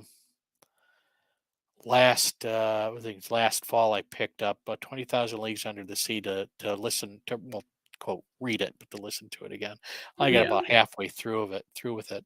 My problem with the audiobooks nowadays is because now that I'm writing and I sit there and I break stuff down in my head, it sort of destroys that enjoyment of listening and getting absorbed in a story. Because even when I was listening to that, I was sitting there saying, I wouldn't have put that chapter in. I wouldn't have written this way. I would have written it that way. I would have gotten rid of this person. Yeah. So, but I find that if I'm working on something and I'm listening, that analytical part is redirected to what I'm working on, so I can actually enjoy the story. So I'll probably be doing more of that. The way you approach the story definitely changes depending on audiobook and hand reading, for sure. Yeah. That was the thought I was going to say. Is I have a feeling that listening to audiobooks really helped me with kind of shaping my world building and like the plot, the amorphous things that are like kind of invisible. But like if you hand read something, I could see how it might help you with the more mechanical aspects of like your writing, right? Because you get to see this edited story and all their choices with like comma usage and stuff like that. Right? Well, I don't even do that. I actually hear it in my head as I'm writing it. And I've actually gotten to the point where I'm writing now, I will sit there and I will mouth the words, or I'll stop and I'll write and I'll say them to myself before I actually write them down. Yeah, because cutting out a step. Try and get the how the inflection of how I want stuff done, or sometimes the sound of the words as I read it. Yeah, I will make decisions based off of that. And that also works great for audiobooks, because when I go from the book to the audiobook, it's exactly how I want it. And that's the one thing I learned about The Revenant and the Tomb, is that the way you write stuff for a reader is not always the same way that you write stuff for an audiobook. right. So I noticed that. I learned that the hard way, doing my own audiobook for Spirit Animals. I got a good chunk of it done. I just got to get some other parts together just for those who are waiting for it. Because stuff that sounds great on the page does not sound great in an audio book. Not always. No. So writers out there, make sure you do. He's cutting out a step. What I mean by that is there should be a step in the process after you finish something that have your computer read it to you, or like have somebody else read it to you, or read it out loud to yourself, or read it out loud to a recording and then listen to the recording over and over again. Just to hear what may or may not sound awkward. I mean, plus it's a good way to like review your story too, because even if I digress, you could get a lot of editing done in the meantime. You're essentially reading it. You are over and over. So I mean, each time you do that, you find more stuff. Exactly. Yeah.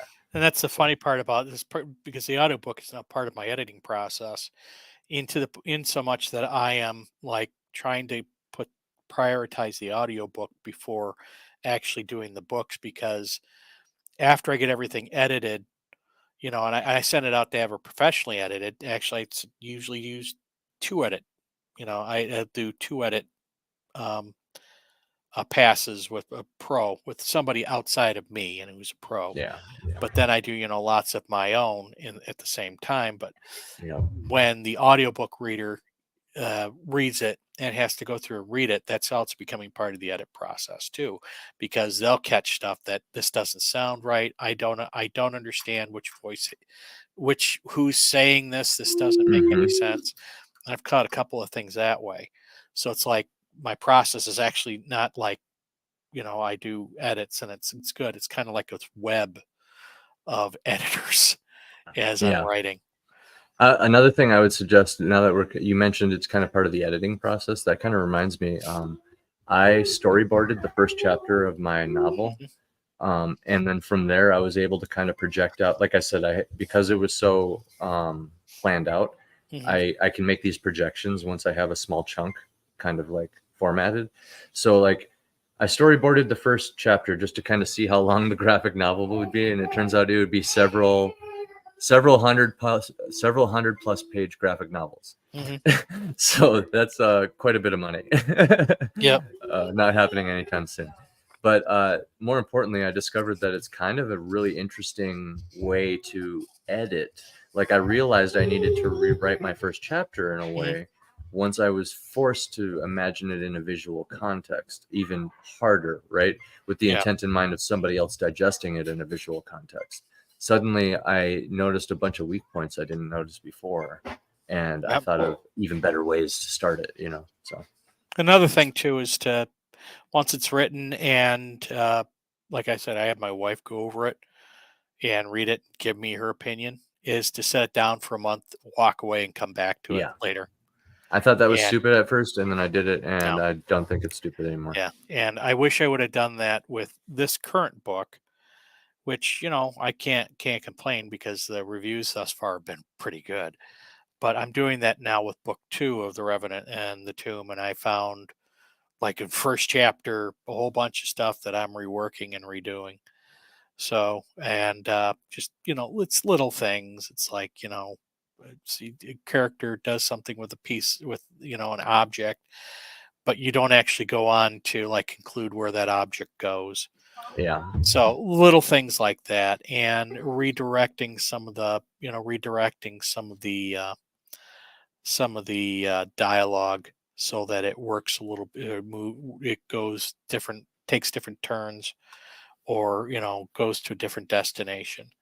Yeah. And of course the prose and all that, but that's not as important, I think, as the story.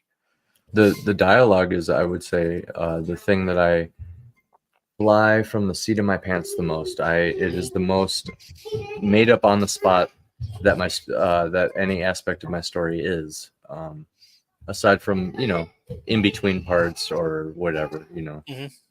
Mine's about half and half. I mean, there's some that'll be made up because it's kind of like ancillary, but it's going to somewhere else. And then I have a plan. Yeah. And then there's the place when you get there, when you get to that spot, how that dialogue has to go, and that's the stuff that I actually plan out. Or maybe you realize you've had it's been a while since somebody has actually spoken a word in your story. Yeah. And it's like, I should probably have people talk. And, exactly. Yeah. And I mean, you don't want to shoehorn that in. So if it doesn't work, it doesn't work. But you should probably think about it in some way. There is dialogue in stories, unless it's, I don't know. You could artistically just, like, I don't know. I wrote a story where none of the characters have a name, but then you learn the name of the main character right at the end of the story. Yeah. Right. So you can do artistic things where nobody says a word. And I thought about doing that I was like, what if, but I don't know if that's wise. Maybe it could work. Yeah. I mean, it'd be different. Do you do thoughts? You know what I mean? That's the other thing. You can, if nobody said anything for a while, you could have people think, which is why it's so powerful to do just the standard like third person. You know what I mean? I thought that's why my book is in first person. I was like, I'm going to try something. I always do this thing where I challenge myself, as you saw from my final art project that I'm planning for myself this week. I always got to like shoot myself in the foot and then see how I do or something. You know what I mean? But yeah, I after my experience with first person present tense and the amount of actual some people say that that's cheating because it's so easy or whatever. There's no skill. Bullshit. No, it changes the way you have to like perceive everything. If you want to describe something, you can't just like throw out the description. You have to have like the main character notice it or something. The whole thing becomes very challenging. Well, even with that, there's always the problem with the sea of eyes. What's that?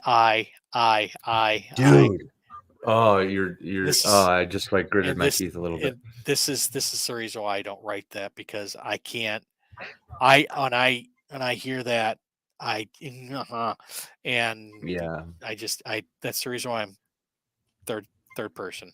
And I actually I like know, third brother. person. I actually like third person because it gives me a little bit more flexibility to do things. Dude, yeah. People say, like, that's what I was getting at. People say the first person, like, oh, it's cheating. There's no talent involved because you just say I the whole time. Well, it's like, no, that is literally the challenge involved, is trying to say something other than freaking I. And it's very hard. So it's actually, there's more restrictions. Therefore, it is technically a harder thing. Because, like, yeah, you can just toss a description out and nobody in particular has to notice it. You're just telling the reader that that's happening because you're trying to describe the scene. You are bounded by being inside that person's head, Bro. Of course, but there's also but that's also a problem, in that if you're in that person's head, that person can't be keeping secrets from the reader. Yep. Which is one of the reasons why I don't do that, because I offer a kind of what I consider a limited glimpse inside any character's head. Or actually, I only offer a limited glimpse inside of the main character's head. But I don't tell everybody everything. And then Same. everybody else, you're looking at them from, you're looking at them from not inside their head, only from what they do. Yeah. Essentially, with my third person, I will hold on. It's sad to not feel enjoyment the same way out of a story because you're too analytical about it. I'm able to manage both, but many people don't. Yeah, I can't. Once I started writing, I can't shut it off, and that's because I spent years in software. So, Got a blender going. oh, someone's making margaritas. So, dang it! What were we just talking about? I forgot. Yeah, it's Kahuna's fault. He distracted me. Inside your character's head, limited. So yeah, I like third person because I very much just kind of, it's so fun to do too, and and I think I like it because it's so much more rhythmic than the first person I. Mm-hmm. Which in it of itself could be a poetic thing, because it's like each time you say I, you're like, it could be like a stroke of a painting, right? You could string that I beginning and end. There's like an art to that, but something about the third person just being able to, like, I'm literally describing this scene, and it's blossoming slowly like a flower. The whole picture is becoming clear as it's describing, and as you're going along with the rhythm and the tempo of the story, you can kind of have the characters' thoughts be the highlight. Yeah, like, they have like just highlight thoughts is like what I'm trying to say is like you're describing a scene, and then the character has a thought about the thing that you're describing. Yeah, I mean that, and I do. That's what I do enjoy. Is I kind of like starting in a spot and just sort of like growing like a description out from a sentence into like a paragraph and stuff like that. So I really do enjoy that.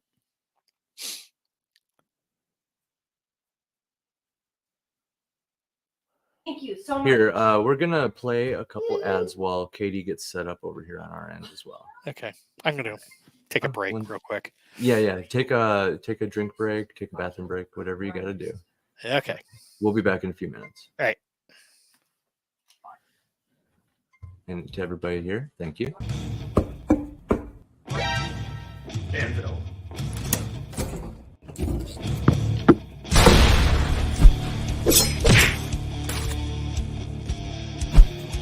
Perfect. Nice. Nice. Nice.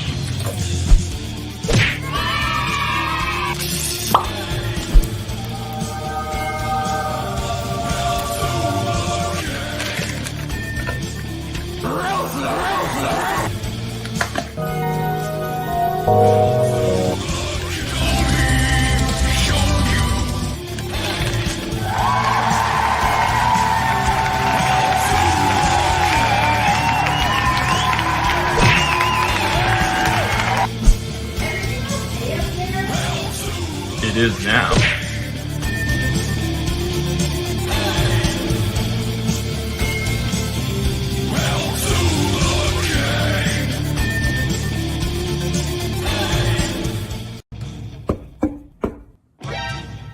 Anvil.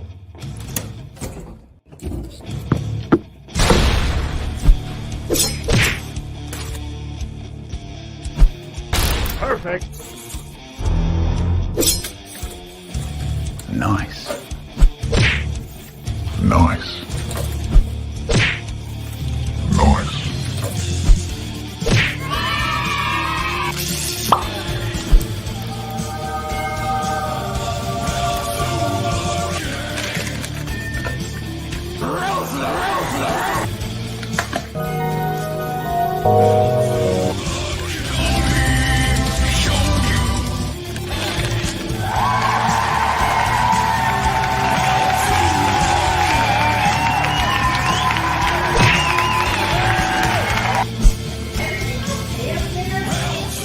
It is now.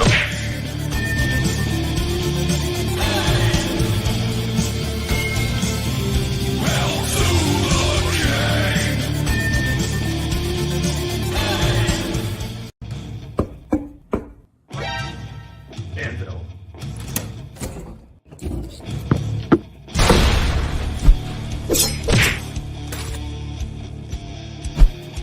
Perfect. Nice. Nice.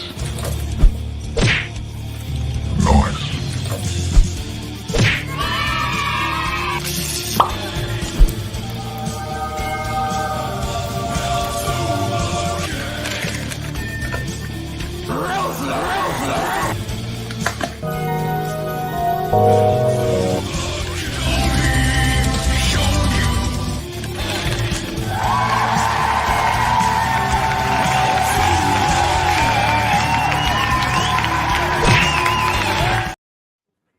And we're back. Thank you guys for the loop dad here. We had to get some things situated. I have Katie's spot ready to go once she's completely out of the bathroom and all set here. So where were we? We were talking about writing structure, correct?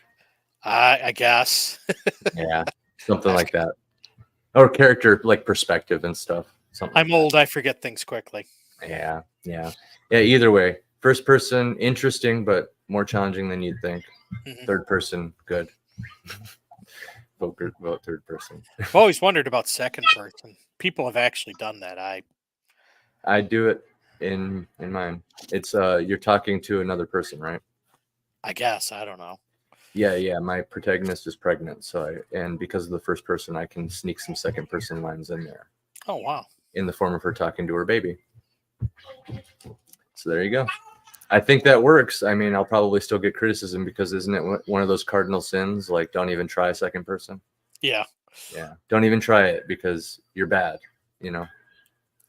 But I think it makes sense if it's a mom talking to her baby. I don't know. But I think they would argue that, well, it's the story. I don't know. Does the story take place from the perspective of the baby then or something? Is that what it's supposed to be? I don't know. You got me. It's I don't know. confusing. I'm one of those, like I said, I'm one of those types of guys that I don't actually try and look all that stuff up. So, Dude, like I said, I shoot myself in the foot and then I start jogging just to see how far I can get or something. You know what I mean? yep. It's I don't know why I do it, and it's natural. I'm like halfway through a project before I realize that I did that. Mhm. I'm just like, well, I already started it, so here we go. I mean, I'm going to do it right. You know, it is a little deterring when you kind of have that realization, like, you know what I mean? It's that you're hitting that wall or whatever. But if you take a more introspective approach towards it when it happens and remember why you started and like what got you excited to begin with and just stay true to yourself, I guess is you know, bust out that outline again. Yeah, I mean, that's kind of one of the other things too, is when I first got into, I'm, like I said, I'm considered Christian fiction. When I first got into writing, it was like, do I incorporate, my faith into that type of stuff, or do I leave it on the sideline? Originally, I left it on the sideline, When I came back a second time, I asked the same question, and my decision was to incorporate a lot of my belief in there. So, because there's a lot of stuff you can, a lot of stuff you can draw from that. And so, and you don't necessarily have to go into citing, gospel passages and all that, but you can incorporate some of the elements of that into the book because it's considered a particular point of view. So, and I decided that, if I'm going to write, I'm going to be true to myself and, be who I am, because really when you're an author, people are as much reading you as they are your book. So it's important to be, true to yourself and true to the reader. Yeah, people develop an unspoken trust for the author, and you need to have like a social. It's like a social agreement, like people. So like this is like where tropes become stereotypes too, right? Yep.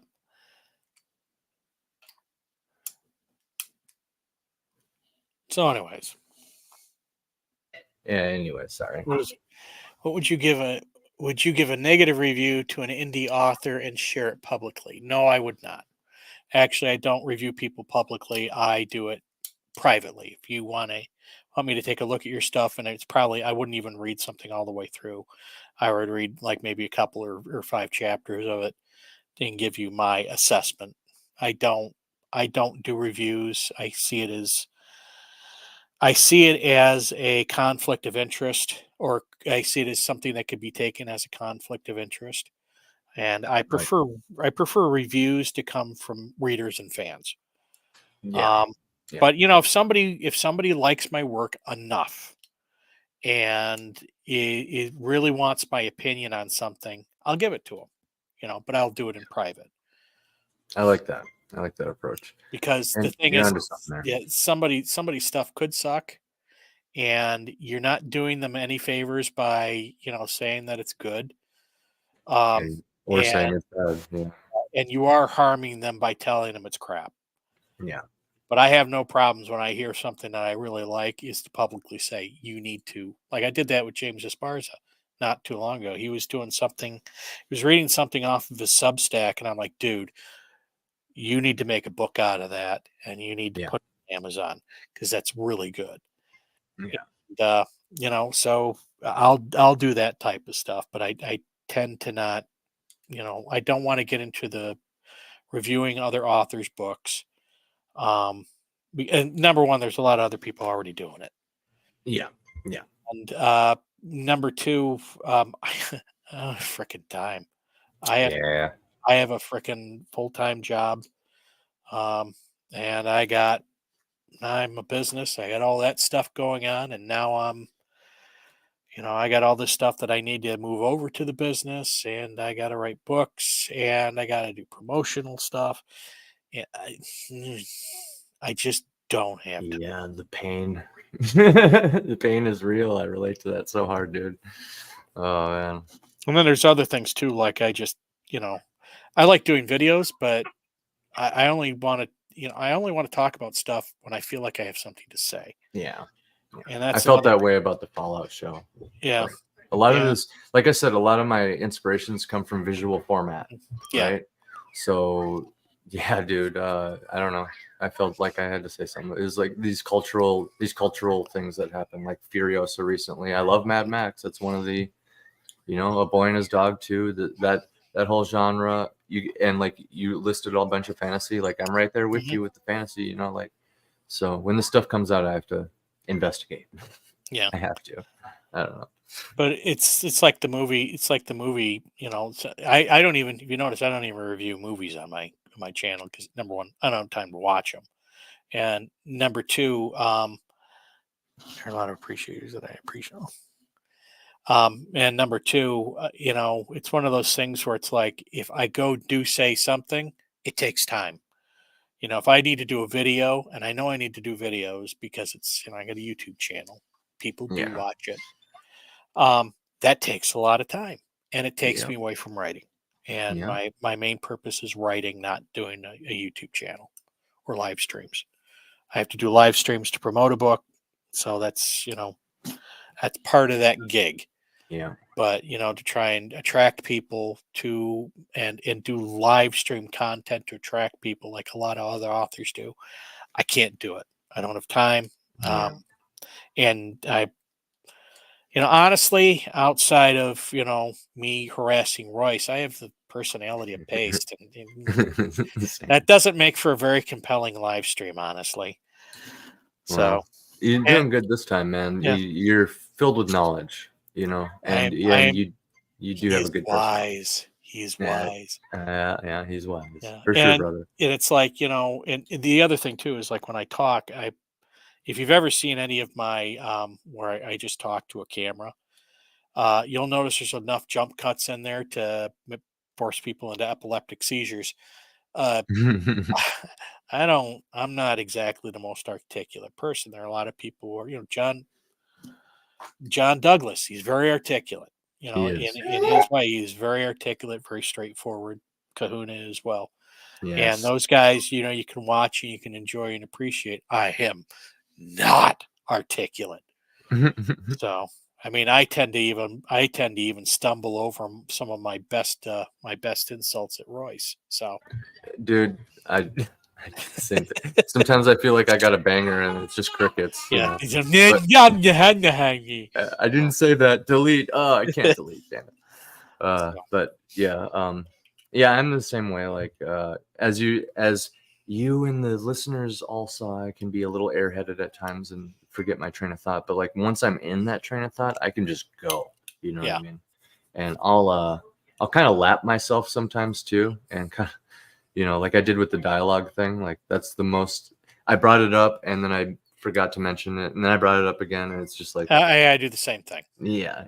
So it's like, and speaking of that, since I brought it up, that's what I'll do is like I'll get to a substantial dialogue scene because like the little dialogue comes when it's needed. Like, oh, I need somebody to ask her this. Mhm. I can be this person because it makes the most sense or is the most interesting. Okay, whatever. Moving on. It doesn't really matter too much.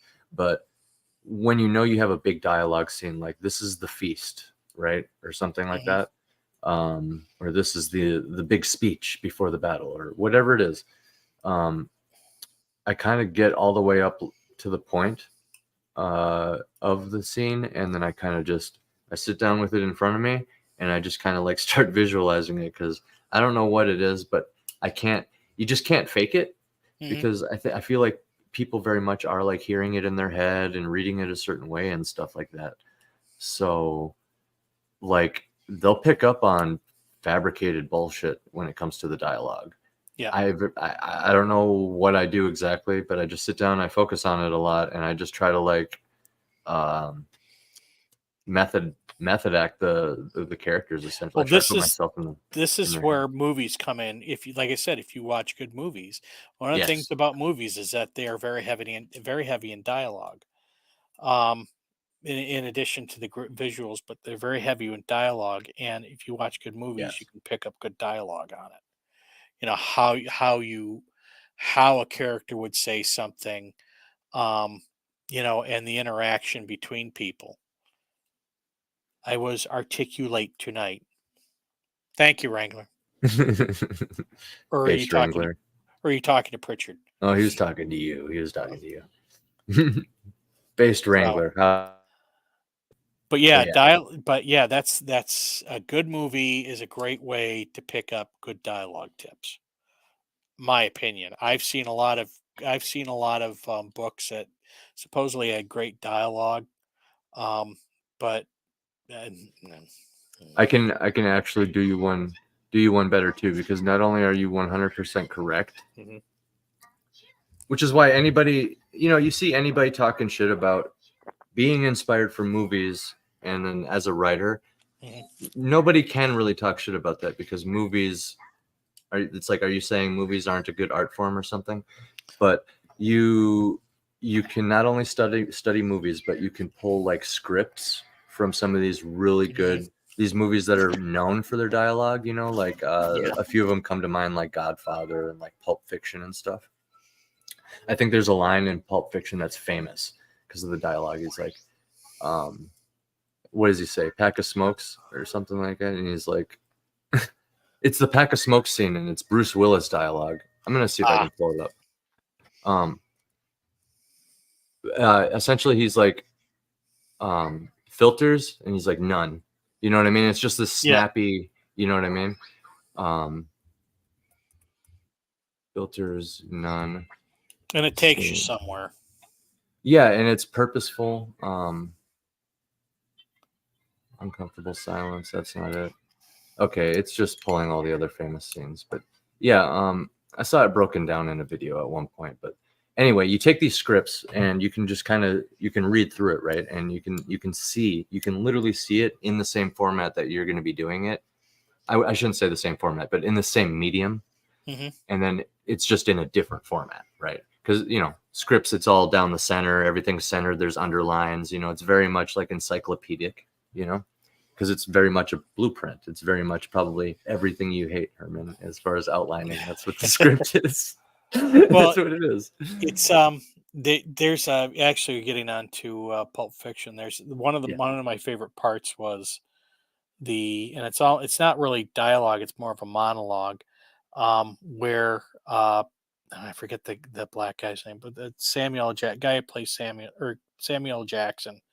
Yeah, they're robbing the there's a man and woman robbing the diner that they're in, and they want to take what it is that Samuel Jackson's character is carrying, and he manages to get the slip. He manages to get he manages to get the better of them, and he makes them sit down, and he starts telling them about the phrase that he pulls from the Bible about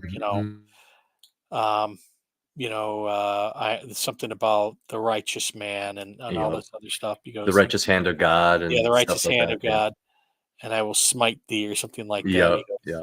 But what I really understand is that you are the weak and I am the strong, or something like that. And he literally sort of de-escalates the entire situation with that. With dialogue, with dialogue. Yeah. So that's why people can't underrate Tarantino either, because that dude, he scribbled all these scenes out and wrote that's his book. You know what I mean? Yep. So he is very good with dialogue. I will give him. I don't fantastic. I love his movies. Yeah, I don't like his movies, but I do think he is very gifted with the dialogue, with the aspect of dialogue. Well, one thing I was going to mention earlier is as far as my taste goes and my inspirations, one thing I forgot to touch on is I seem to be very drawn to concepts, right? So I'll put up with bad, quote unquote, bad movies or not universally loved movies if there's a cool concept in it, right? Like I mentioned, Mad Max and A Boy and His Dog. These aren't Citizen Kane or Godfather, but Citizen Kane or Godfather is just real world. You know what I mean? They're good, but that's because they didn't have to do any world building. Essentially, you just have characters interacting in the real world, and you can focus all the quality on that. And of course, you're going to get Citizen Kane and Godfather when you do that. But when you have to focus on, think about how much trouble it adds a movie just to have a single CGI troll added to it. You know what I mean? That is so much different than Citizen Kane and Godfather. You know what I mean? They don't even have to think about that. All that energy is spent on acting and writing. So yeah, that's kind of my point there. You can find so much good dialogue. Boondock Saints is what the Pulp Fiction scene that you brought up reminded me of. Boondock Saints is it Godfather or Citizen Kane? No, it has good dialogue though. But it has a lot of memorable quotes. Scarface? It's not Lord of the Rings. Yeah. No, but say hello to my little friend. You got these dialogue lines that are just iconic. Yeah. I never liked that guy. Never liked. Dude, he's such an iconic character. So, and then you got things like Breaking Bad that get really close to doing both, right? Where you can get that dialogue and be the Godfather almost, or sorry, Yeah, because Godfather has the dialogue too, you know, and so does Citizen Kane. They're both. It almost seems like the most well-known ones, they got the dialogue, right? Yeah. The most famous, they got the dialogue. So back to like my outlining process and like the research I was doing on Saves the Cat and all. Saves the Cat is a screenwriting thing, and a lot of this actually does, you know what I mean? You're researching movies, you know, so it's like if you show up for the dialogue anyway and you find yourself with a script, take another look at some of the other things that are going on in that script, because that is the most concentrated, concise version of storytelling. It's literally telling you what happens. Like, so it very much is just kind of an elaborate outline. And people, I mean, I think it's personally too detailed because it literally is kind of telling you the story scene by scene. But you could do something like a light version of that, cut out the dialogue, and then boom, that's a pretty decent outline right there. And then look at the dialogue, and then boom, that's like perfect dialogue right there because it's in The Godfather or whatever inspiration you draw from. Same with storyboarding for those making comics out there.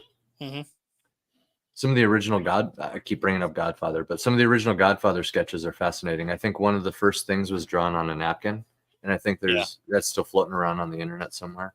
And people are like, "Oh, I'm not an artist." Bro, look at those storyboards. They're just garbage. They're just like very much conveying the idea. And they're setting up a concept of how the scene should be shot, and that's it. I mean, Lord of the Rings. If do you have the extended edition of those Lord of the Rings movies? You're speaking that's what I watched the most. Yeah, me too. The extended edition of The Return of the King, just because I didn't own the other ones yet. And then there was a stint in my life where I had the Two Towers. No, the Two Towers was the only one I never had the most access to. So it was Fellowship and the third one. Yeah, the behind the scenes stuff, the additional material where they do. Oh yeah, I loved all that stuff.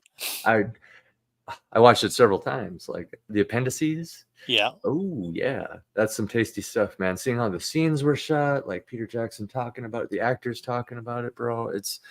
And they don't do that anymore because DVDs don't exist anymore. Yeah. Where do you get that?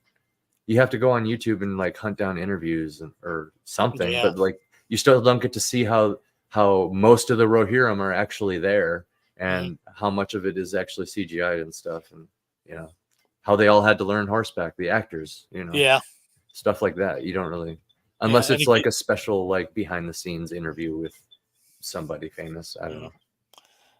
That's kind of been the problem with I'm a big John Carpenter fan, but his additional material, he is like too techie, too filmmaker techie for me. I couldn't get into that. You can get too filmmaker. Yeah, you can. Yeah, so like anything, too much is too much, right? You can eat too many cheeseburgers. Yeah. But you know, he's another one who I really like, and but I do like kind of like, you know, how they got to. I kind of like knowing how they got to those scenes and how those, you know, how the whole thing came together. So. Ultimate Kahuna says that's why you and I write for questionable movies. He's referring to this epidemic that's happening between me, him, Evely, and Bat Sauce on Iron Seas, where, you know, we're watching these classics and we always like throw some funny, I don't know, the movie choices that come up every week are always entertaining. Like Brokeback Mountain? Yes. Like Brokeback Mountain is up for this week. You can go to pritchardpub.substack.com and vote for it, or Christian Megrum on X and do his poll there, or both, because we're going to add them all up. So that's that. But yeah, it's always a good time. We get to watch some classics that just like fill us with joy, and we're like, why don't they make movies like this? But then we get to watch some stinkers, and what ends up happening is we all end up writing a better movie for them without realizing it. Yeah, we're just like, you know, they could have just did this, you know, and if they would have. The problem with that is, and here's how it should have went, you know what I mean? And then we actually start breaking down a better version that makes way more sense. Like a good example of this is Bad Sauce, I think, first accused me of this for the Fallout show, because in the Fallout show, they have a trans actor, right? And it's not a big deal if you do it right, and they did not do it right. Yeah, I know what actor you're talking about. Yes, she's in the Brotherhood of Steel. Yeah, and the one who sticks her foot into Yeah. boot filled with razor blades. And it's not, and I'm not making this political at all. It's not about having a trans actor to begin with. What it was is you put a person who's very clearly this lifestyle inside the faction that is super obsessed with resources and technology.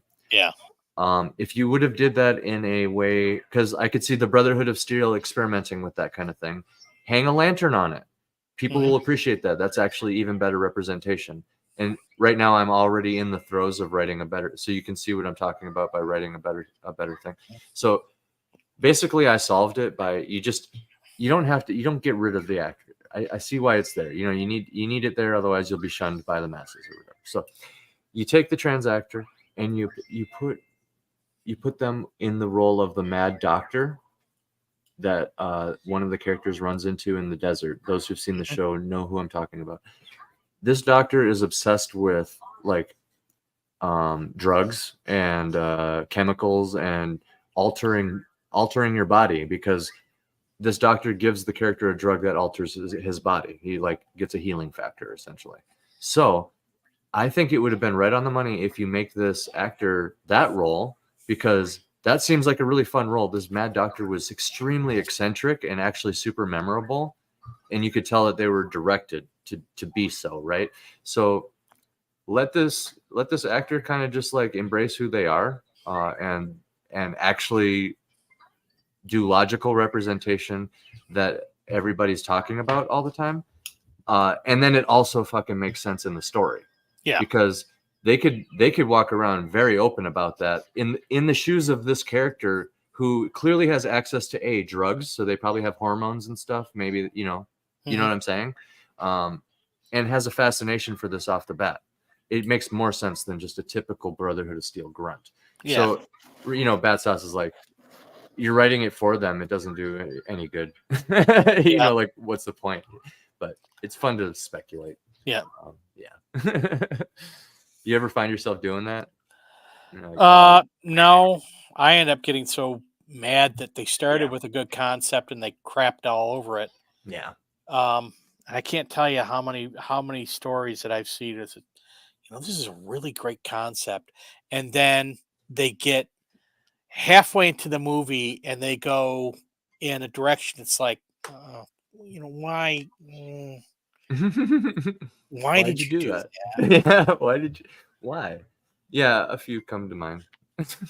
Mist was one of them. Yeah. The Mist? Stephen King? The Mist, Stephen King. Yeah. Great concept. And then they got into Stephen King being Stephen King with, military bad, crazy Christians, and that's fair. I don't hear people talk about that with Stephen King very often, but but it was, great concept. They had done this thing that had opened up a portal to a different dimension, and they were trying to survive. And then Stephen King ended up being Stephen King. Yeah. You could take that in a crazy direction. In fact, you could make a post-apocalyptic Earth out of that and have a whole freaking spin-off crazy. Exactly. Yeah, dude. Yeah. People could go into the portal. Like, there's a whole bunch of stuff. You could get really Lovecraftian on the other side of that portal too. It kind of was, because the Mist, you can't see anything, so right there, the fear of the unknown. So, but they just crapped all over it, and I just was like, or I should say Stephen King crapped all over it, because it's Stephen King's book. It does have a legendary ending. Yeah. I don't remember the dialogue in it, but that's probably for a reason. Thinking about it, I do remember some of the action. So there is a theory that somebody made a good theory that a certain number of people or a certain person had to die in order for the mist to go away. So it was, and you can find it on YouTube. It's a pretty good theory. I love theories, and Yeah. you mentioned Song of Ice and Fire theories earlier, so we're gonna have to touch on that. Do you know any more about this mist theory?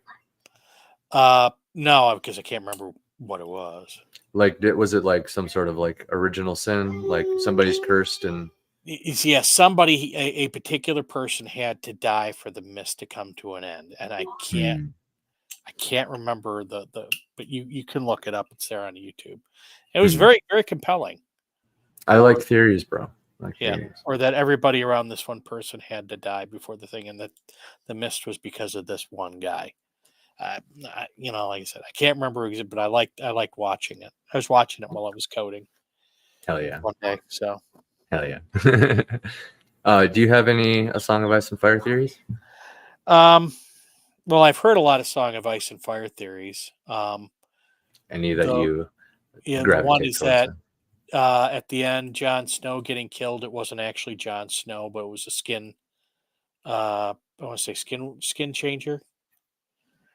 Yeah, somebody. You're saying somebody hopped in his butt? Yeah.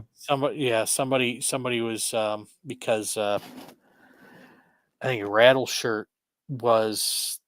Oh yeah. Mance Raider. He was glam. Yeah, he was glamored. That was Yeah. one of the changes from the show for those listening, because I'm sure a lot of people have seen the show. There's a character, Mance Raider, who's like the leader of the wildlings north of the wall. They capture him and burn him alive in front of his people. While that technically does happen in the books, he has a magic spell, like a glamour magic across him to make him look like Mance Raider, but he's actually one of the more brutal tribal chiefs. And the real Mance Raider goes on a secret mission to Winterfell. So. My theory is that that the Great Other and the Drowned God are one and the same. Did you pick up on all the Lovecraftian deep ones? Oh yeah, foreshadowing.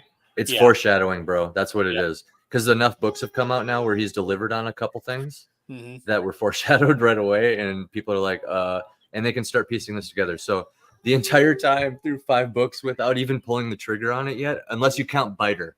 Biter is the closest thing. Do you know the Biter character? I can't remember, but I remember the name. You blink and you miss him. Yeah, but he's the dude who bites Brienne on the face. That's like kind of where we leave Brienne. Like that's kind of the state she's in, is one of the last things. He said he's described as having teeth filed to a point and stuff like that. And he's been known to eat human flesh. But are his teeth actually filed?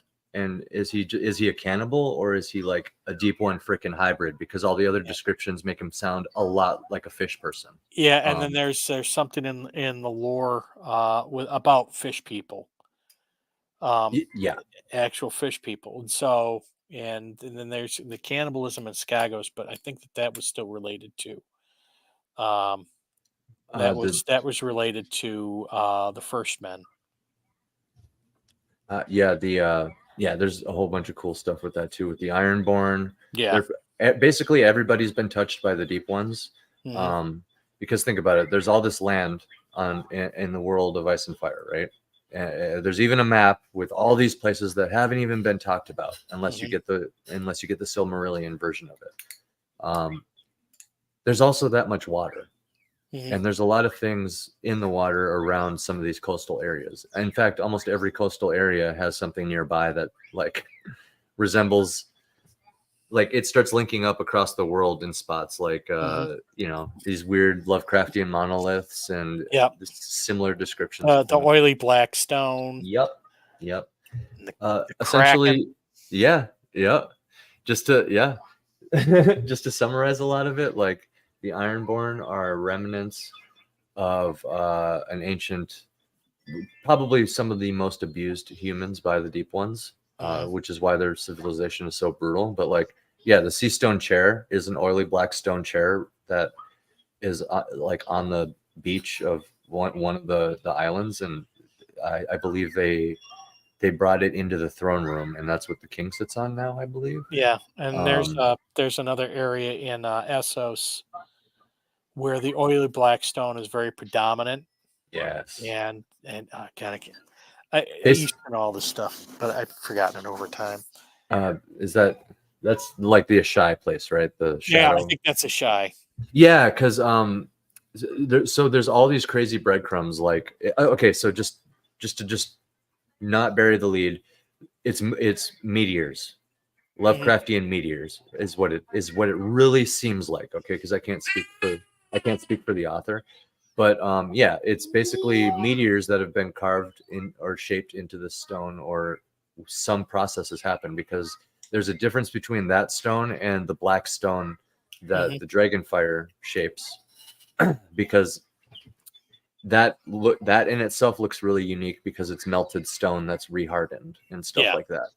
And it's, it's been touched by Dragonfire, so it's probably like a little magical now or whatever.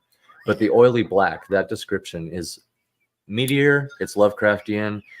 The place you brought up, I forgot it already. Ashai. Yeah. There's evidence to suggest that one of the meteors that impacted the past, probably starting the Long Night, impacted over in that area, which is why you have like people talking about, there's oceans of ghost grass that devour people. Exactly. It's Lovecraft, because when you dive into Lovecraft, you've read all of his stuff, right? You said. Yep, pretty much. Yep. Yeah. So you could probably think of a story or two where there's some sort of devil grass eating people or something. Yeah, I think it was I don't want to say it was devil grass, but I think it was the color out of space. Yeah. If I remember correctly, where there you stuff go. I mean, the color coming out of space, but stuff was coming out of, I think, the well. It's been a long time since I read it. And that was a meteor, of course. Yeah, I think it was a meteor. So he that's what he's doing. He's directly plagiarizing. but in a clever George Martin way, I guess. So yeah. It leaves a lot of people asking where them deep ones at, right? So what you said about the great other, yeah, I think humanity are the children of fire and the deep ones are the children of ice. I think the others, quote unquote, are a MacGuffin. I think they are not one of the sides. I think they're just displaced spirits from the trees. I think the trees actually had spirits, like people. I don't know about that. I think that the others are actually related somehow to the deep ones, whereas you have the fishmen who are like, whereas you have, or the old ones, I should say, but you had the fishmen down in the Iron Islands. You have the others north of the wall, and it's the same there again. It's the same thing. They're modified. They're a modified race, and so but instead of being modified for the water, they're modified for the extreme cold. Right. I'll do a quick soup. That's a really fascinating. So you think there's some science fiction origins? George does write science fiction. Yeah, he does write science fiction. And when you look at the origins of the dragons, it gets kind of sci-fi. It's like sci-fi mixed with, it's like Elric with a little sci-fi twist, right? Is kind of what it comes off as. Because it really seems like they're doing genetic engineering, because there's like half reptile people or like tribal people in places on the world that have reptilian features. You know what I mean? And like the Targaryens give birth to like scaly babies sometimes that have like dragon features. They literally give birth to dragons sometimes, like half dragon people. So that implies that they have like some sort of reptilian DNA, right? Yeah. Yeah, seems a little sci-fi to me, brother. I don't know. So if, just the super spoiler, what the foreshadowing, I'm not going to explain it because all of these have a 5-book rabbit hole of George Martin bullshit to wade through, which is fascinating in its own right and worth a study. Just to learn something about symbolism and foreshadowing and stuff, you can really figure out what kind of cool things you can do with playing around with it. But the super spoiler is like Euron Greyjoy is trying to become the Antichrist. Basically, he doesn't even respect gods. So what he's doing is he's like currently rounding up a priest from every religion he can find, and he's going to sacrifice them all in some crazy way and like basically take the High Tower, which is the Wizard Tower of Westeros. It's one of the oldest places. Not going to lie, probably built to withstand a flood. Why else do you need a high tower?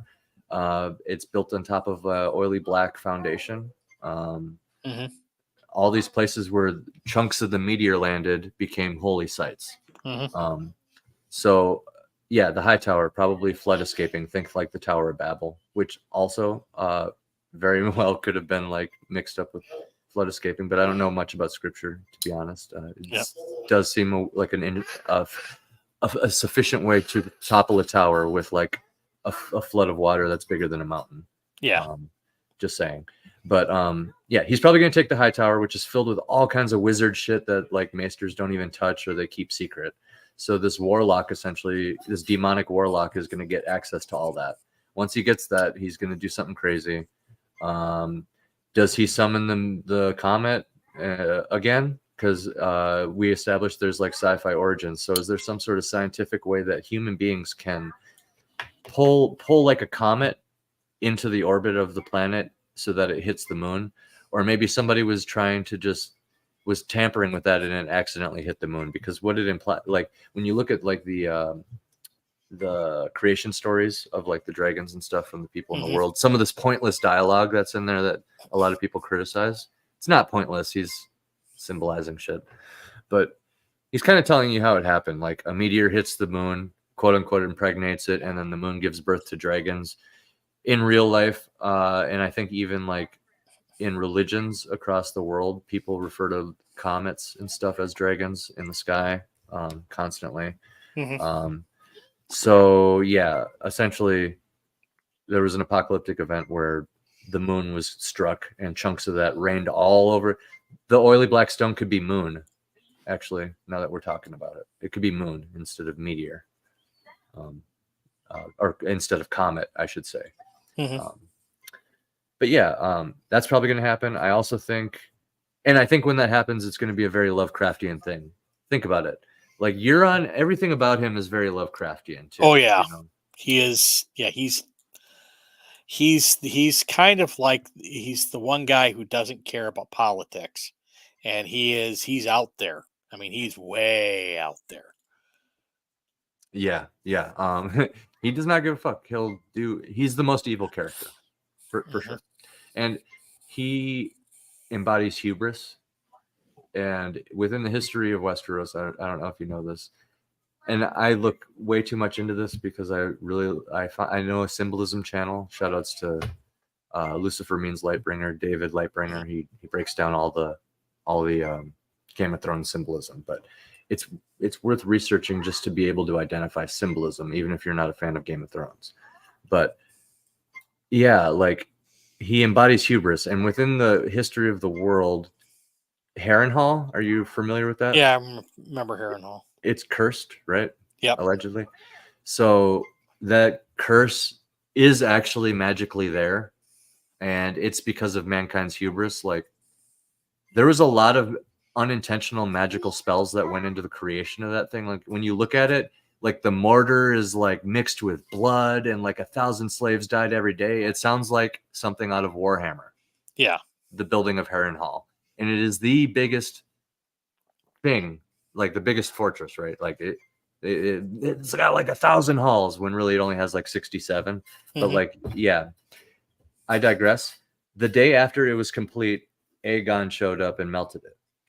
And all of his all of Harren and the Black's family like burnt alive inside the tower, and now it's haunted and cursed forever. And when you combine that with all the unintentional cult rituals that went into the morbid creation of this thing, it for sure is cursed. Yeah. So what that tells you is this world punishes hubris, and you have Euron Greyjoy, who's about as hubris as you can get. He wants to kill a god. He wants to like become. He doesn't even like. He wants to become above gods, right? So why is dude? You gotta move stuff out of the So way. he's in for the Lovecraftian treatment. Move your hands. Is basically what I'm getting at. So I think he's going to contact the Great Other, and it's going to be more than he bargained for.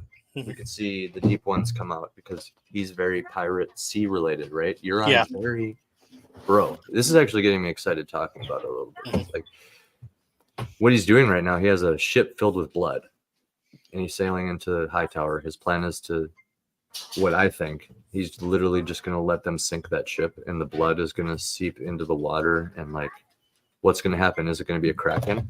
Can you move on? Yep, Everybody thinks kraken, but Dude, what or if it's just just- deep ones? it's possible. Or the deep ones are the Kraken. Ooh, or can control it. Ooh, Yep. Ooh, like Cthulhu just rises up. Well, remember, don't forget, he's also got that horn that supposedly controls dragons. Yeah, he gave that to his brother or something. To Yeah, go there's to there's Daenerys. actually a couple of a couple more horns. One of them to bring down the wall, the other one to control the dragons, and I think there's a third one that I can't remember. So here's an interesting thing. Meteors are dragons. I love you too. So well, he pulls down the dragons with the or he pulls down Yeah, the horn. yeah, and it takes down the wall. Right? Yeah, it's true. When you look at real world symbolism, and something like a horn could be misinterpreted technology, or like True. there's some weird magic involved there, right? True. Yeah, that's the horn is a big plot point with the theory Kraken. He has it. Is he going to gain control of the dragon? Is he just going to die? Is it going to crack the moon in half and start the long night? Who knows, right? Because I don't think Euron dumping blood into the High Tower Bay is going to start the long night. I am so on board with the deep ones. Just think about it. It's right out of Lovecraft. Like thousands of deep ones just rise out of the water and go Yeah. aboard shore. Holy Don't crap. put your head in there, Paula. That'd be crazy. And if that happens right as the long night starts, that would just be cinematic. Mhm. But yeah, Katie's here. Why are you How's it under going, Katie? him? Hey. Hey, Jesus. Come on. The dogs are Dogs. swarming us because they love her. Well, they know I'm having a back fucking day. I got some asshole fucking hit me the other day, and when I was almost picking up Xander, so I'm glad he wasn't in the car. But they did a hit and run, and oh, I already wow. have intractable pain, so I'm just so fucking sore now. And then when I went to the doctor about it, of course, they're like, "Well, you have chronic pain," and I always have to say, "No, I have intractable pain, Mhm. not chronic pain." It gets old, but the doctor's like, well, if you have chronic pain and you're taking meds for it, then if you get hurt and have acute pain, like, then why does it help for that? And it's like, you're acting like I get enough to take all of my pain away. It brings me from like a 9 to like an 8. You know what I mean? Yeah. It's like enough to like make me function without that being the only thing I can think about and do. And so it's just, plus you get a tolerance and stuff. So they really don't, it's Yeah. surprising how much they don't know. Well, that's the thing. I went in for a surgery, and they gutted me like a fish. This is to stage me for a cancer treatment, and I discovered very early about how pain medication really doesn't take away pain. Mhm. They were giving me morphine for to deal with the pain of the incision, and it really didn't take away the pain. It kind of like took the edge off, but it made you just kind of lay there like feeling like you don't want to do anything. Yeah. And I'm like, this sucks. I still feel the pain, but I just can't move or do anything about it. What's the point of that? So nowadays I rarely take Tylenol. Even yeah. now. Tylenol's never worked for me. Motrin works sometimes, like a little bit, but with the pain medicine, like narcotics, it used to make me, I'd be like, oh, I love everyone, but I'd be so nauseous and dizzy that I'd have to sleep and I'd pass out. But once I got the tolerance, it really does help. And, I actually let people in my life gaslight me into thinking I was a fucking junkie because I need pain medication. You don't have a And they're like, oh, it's not a long term, they always say that. They have all the things they say. And then the doctors lie to you and say it rewires your brain and tricks your brain into thinking you're in pain, so you need it. And if that were true, then with the full agonist opioids, why do they push like Suboxone and partial agonist opioids on you? Wouldn't that do the same thing? Because it's same thing with same receptors. So they're lying. They get kickbacks for it. So what happened was I willingly, on my own accord, tried the buprenorphine, which Suboxone is buprenorphine and the naloxone. And the naloxone is like the nasal spray for like ODs, you know? And that's just so if people inject it, it won't work. So anyway, the buprenorphine is the active ingredient. That's the partial agonist. And so I tried that. I tried the tablets for a while, and then I tried the patch, and I got horrible heart palpitations, like blinding headaches, and it fucking, in the couple of months I was on it, my teeth are destroyed. And I'm talking about like all of them are rotting at the gum line. And I can't join the lawsuit, the class action lawsuit, because that's specifically Suboxone, and it's like for like mine's too recent. So whenever they have that, I'm going to join that. But yeah, I basically like I educated the shit out of myself. I found this woman, Claudia Morandi, on TikTok actually, and watched some of her videos. And through her doctor patient forum on Patreon, it's such a good resource. But I learned so much about it, and how the war on opioids, like they lumped in pain medication with heroin, and then they cut all the pain patients off. And you can see the chart as they cut and tapered Americans. There's like over 120,000 people who have been cut off their pain meds or significantly lowered that have killed themselves.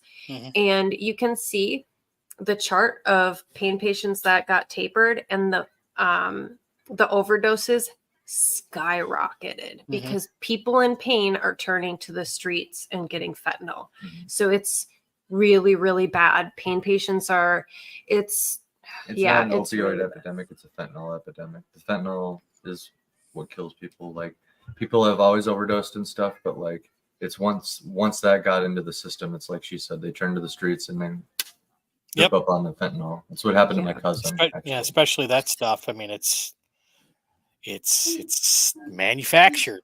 It's not produced. It's synthetic, and guess what? You can make all sorts of nasty crap out of it. It's not just pain patients, because they're doing it with like ADHD patients and anxiety with the benzos and the, you know, ADHD, like Adderall and stuff. So it's I mean, the war on drugs, I don't agree with anyway. Like, I don't care what people do as long as you're not hurting people or driving and, you know, causing harm. Or I don't care. If someone wants to take drugs to feel better or deal with whatever they have going on, I don't give a shit. You know what I mean? Like, people drink. Like, boom, that's it. People drink. And they destroy. They get cirrhosis. Violent and stuff. Oh, yeah. And you know, weed's so... I'm glad it's getting more accepted, but it's, you know, people want to talk about how great CBD is, but THC is really good for pain. Unfortunately, it's not enough for me, but you know, I'm a huge advocate for like mild pain for cannabis. And it's an antidepressant for a lot of people. There were so many days where I wouldn't have done shit. I wouldn't have gone to work. You know what I mean? Like weed was, I'm like, I'm good, you know? So yeah, just the war on drugs. I don't like it all, but we're like the best thing I could have ever done was advocate for myself, because I get really serious, and I've made a lot of doctors really mad too, because I don't believe and fall for their lies. And they push injections on pain patients now, and I'm like, well, those aren't FDA approved, and other countries have banned them. Like where I got one in my ankle and it worked great, but it shouldn't be in your spine. Most of the time they don't work. They're really bad.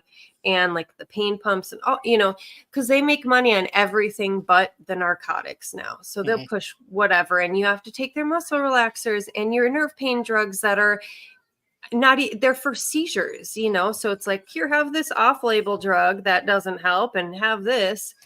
Well, an epidural can kill you or leave you paralyzed in a portion of your body. After my epidurals, when I had Xander, when I'm laying on my back, ask Andy, my legs will randomly jerk. No.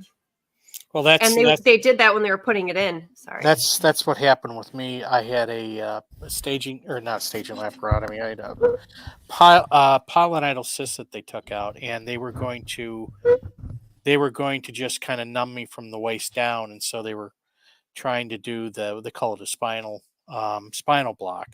And Mhm. basically, they go in and they inject, I think it's Novocaine or whatever, into a certain area of the spine, and that literally numbs you from the bottom down.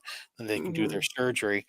They couldn't do that, and they couldn't find the space. They couldn't find whatever, and so they put me on the gas and all that other stuff, and that everything got figured out. But since that day to this very day, I have problems with my back.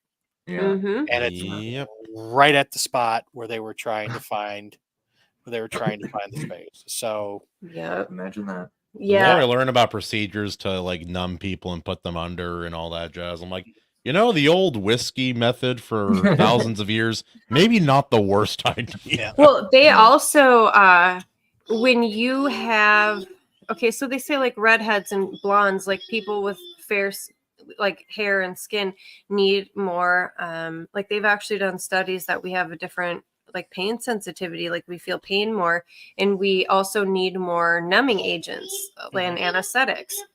And if you are on narcotics, you need more too. So with my coccygectomy, I had an epidural, by the way. I had my tailbone surgically removed. Mhm. And then when I had my AVM, I woke up during both surgeries or procedures. And the first time I'm like, I'm wide awake. I'm totally coherent. I'm going to remember this. And they put me back out. The second time, it was towards the end of the surgery. He's like pushing really hard on my femoral artery as they're pulling the thing out. And I'm like, dude, traumatizing. It's so bad to like, that's a new fear unlocked for some people, I bet. Yeah, waking up to I have don't think surgery. I don't think I'd want to go through that. I always thought I'd be really sensitive to that kind of stuff, but as I got older and went through some more like hospital things and body things and all that jazz, like the more I've done, the more I realized it doesn't bother me like mentally at all.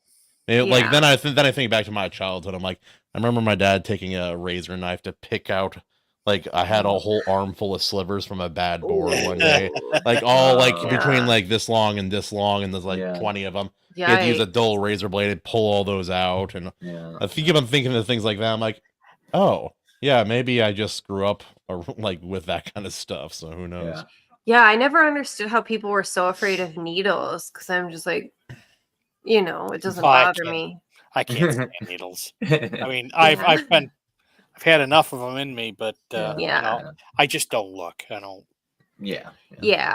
Well, there's people that actually faint and they get all sweaty and crazy, and about not even just needles, different things. Like my dad has glasses, but he could never wear contacts because shit with eyes just freaks him out. So one time I had a scratch on my eye, and they're pouring some dye in my eye. And my dad, he used to come in because he works for a hospital. So this was when I was, even a little into my adulthood, when he still worked at the clinics. He'd put on his hospital badge and bring me in, and they'd give me the best treatment, But anyway, they're pouring some dye in my eye, and my dad's just like white as a ghost, sweating, like, and they're like, they thought he was having a heart attack. So they like hooked him up to an EKG and like brought him into the other room next to me. Remind me to take my contacts out in front of them. I had to get a couple shots in my eye when they stitched all this back together, like 7 stitches right here. Nope. And then I got stung. I got stung on the eyeball by a wasp a while back. Oh God! I've been using a sawzall above my head without safety on glasses. The actual yeah, on the eye. Yeah, it sucked. They put the needle in the eye. Not on purpose. Oh. Dude, I'm telling you right now, since I need so much Novocaine for my teeth, they'll put it like to where my whole eye is numb too, and like my whole side of my head, and I can still feel what they're doing. It's so crazy. I haven't given me one right before I go on stream. It really helps. No. Yeah. Stops the eye twitch. And then you down to the camera. I am the ultimate. That's why you're drooling all the time. Hey. I'm just kidding. Oh. No, it's all nothing good. wrong with drooling. It's like I hate going to the doctor so much. Like every time I go now, I go to a clinic because they actually take care of me. I You know, explain it's to them the- every time. I'm like, if I get an unexpected bill from you guys, you will see me in person again. Yeah. I'm like, I'm just like a blonde hair shy, like step from threatening them. Yeah. And but I always say thank you, and they always are frank with me, so it's good. The worst part is the waiting. It's just so much time burnt up, and then it costs so much money too. It's just like, oh, Mhm. Yeah, I hate going to the doctor because it ends up. It's not like an hour; it's like no. 4. Mhm. Yeah. Yeah. So I've straight up just left the hospital a couple of times. Oh, I left the other one because I went in because of my car accident stuff. And the first one, she was such a bitch to me, and like I'm not even playing that fucking game. The way and doctors will treat me like I'm a drug-seeking junkie because I'm like, hey, I'm in a pain clinic. I have intractable pain. I've been on whatever for most of the majority of 7 years. And the way they treat me, I'm like, and I straight up said to doctors, like, you're goddamn right, I'm drug seeking. I'm looking for pain medication for my pain. That's what it's for. So Yeah. I deserve to not have this much pain. Like without it, I can't pick up my son. I can't clean my house. I can't work. I can't, and so I don't know when people are like, you take an oath to do no harm. So but doctors are afraid because there's doctors in prison right now for treating pain. Yeah. It's Yep. wild. Yeah. It's not, something's got to change. And the only way is if whatever president reigns in the Department of Justice, and there's a lot of Justice. Justice, yeah, Liberty. justice, just like health care, Yeah. right? Hell. But Justice. I've seen some yes. good doctors, and Yeah. So, I've seen some really bad ones, but Andy and I have been to so many freaking hospitals and clinics, and I would say there's a shocking amount of really, really bad, hold on. When we lost our first son, he came out, cord accident, very clear, cord wrapped tightly around his neck. That's what happened. So they do a fish report, which is they test, for some reason they can't test the baby, and I'm not sure exactly why, but they test the placenta and for like the genetics and everything. And our OB said he had a 0% chance of life because he had extra chromosomes, right? So we're like, oh my God, after we thought like it was the cord accident, now we're like, we didn't know if we'd have a baby or not because we lost 3 super early before him. And then, I ended up having the AVM stuff and they had to block those off. It could have killed an ovary. It could have killed the uterus. Like there's so many possibilities. I could have just bled out and died. And so to like one more thing was just like devastating. So we went to the maternal fetal medicine in Minneapolis at the U of M. And when we get there, he's like, we go over everything and he was like, there was nothing wrong with him. I'm like, what? He's like, no, genetically, there was nothing wrong with him. I was like, really? So why did my OB say that? And he's like, well, she can't read a fish report. I'm like, well, if you can't read it or understand it, why are you even, why didn't you ask for help? She made it up. Like what the fuck? And he's like, well, since you're here, do you want to and your insurance covers it? Do you want to just do the basic genetic testing? Like, sure. And we did, and everything was fine, but It's just normal, just completely fine. That was like when they a cut month the of dead hell. flesh out of my ass due to a brown recluse. Wait, bite hold when I on. was a child. What? They cut dead flesh out of your when ass? they cut dead flesh out of my ass when I was a child because Okay, of I a heard brown that right. recluse. You got bit by a brown recluse? Yeah, I got bitten at night at my buddy's place. And then Oh I my woke up the next day and it hurt really, really bad. Like to the point like I'm sitting like half cheek on the bench for Aw. breakfast. I was probably 10. My dad came, or 9 or 8 or something. My dad came to pick me up and I couldn't get up because I was in so much pain. Oh, He no. spanked me and I screamed and passed out. He's like, "Oh, that's not normal." What a dude, Oh, your yeah, dad's a You Anyway. passing out? Yeah. So what you're basically Rude. telling us is that your buttocks are unbalanced. No. It grew back even stronger than before. No. you grew like a super butt cheek. Yeah. the ultimate. But anyway, so we had that night. By the time nighttime came around, they finally figured out I couldn't walk anymore. I just couldn't walk, so they had to take me in a child stroller as a 8 or 9 year old, very large child, into the hospital. I got 2 shots. We had to treat it for a month, and then after that, we had to go in and get the dead flesh cut out. So they cut out the dead flesh. Didn't hurt. It's dead. Then they cleaned it. They didn't give me. They didn't give me the shot to numb anything. What the fuck? I was like man. 9 or 10, bro. That was Poor that was rough. Yeah. Anyway, after that, I sure. wasn't afraid of spiders anymore. But you know, here we are. Yeah. Jeez. It's a good time, man. I That's what she can't. said. Fucking dumb as hell. Oh, bro, I got some more clips incoming. When I get them edited, I'll send them to you and Bats and everyone. I don't know. Did you already send him some? Yeah, I did. I don't know what the limit is on. No, Springer. did he send you some, babe? Oh yeah, we've been God. mixing clips, babe. All We've right. been mixing it up. This is the one Kahuna sent me. Check this out. Someone said they were gonna clip me saying something about my butthole. What was it? Oh yeah, I remember that.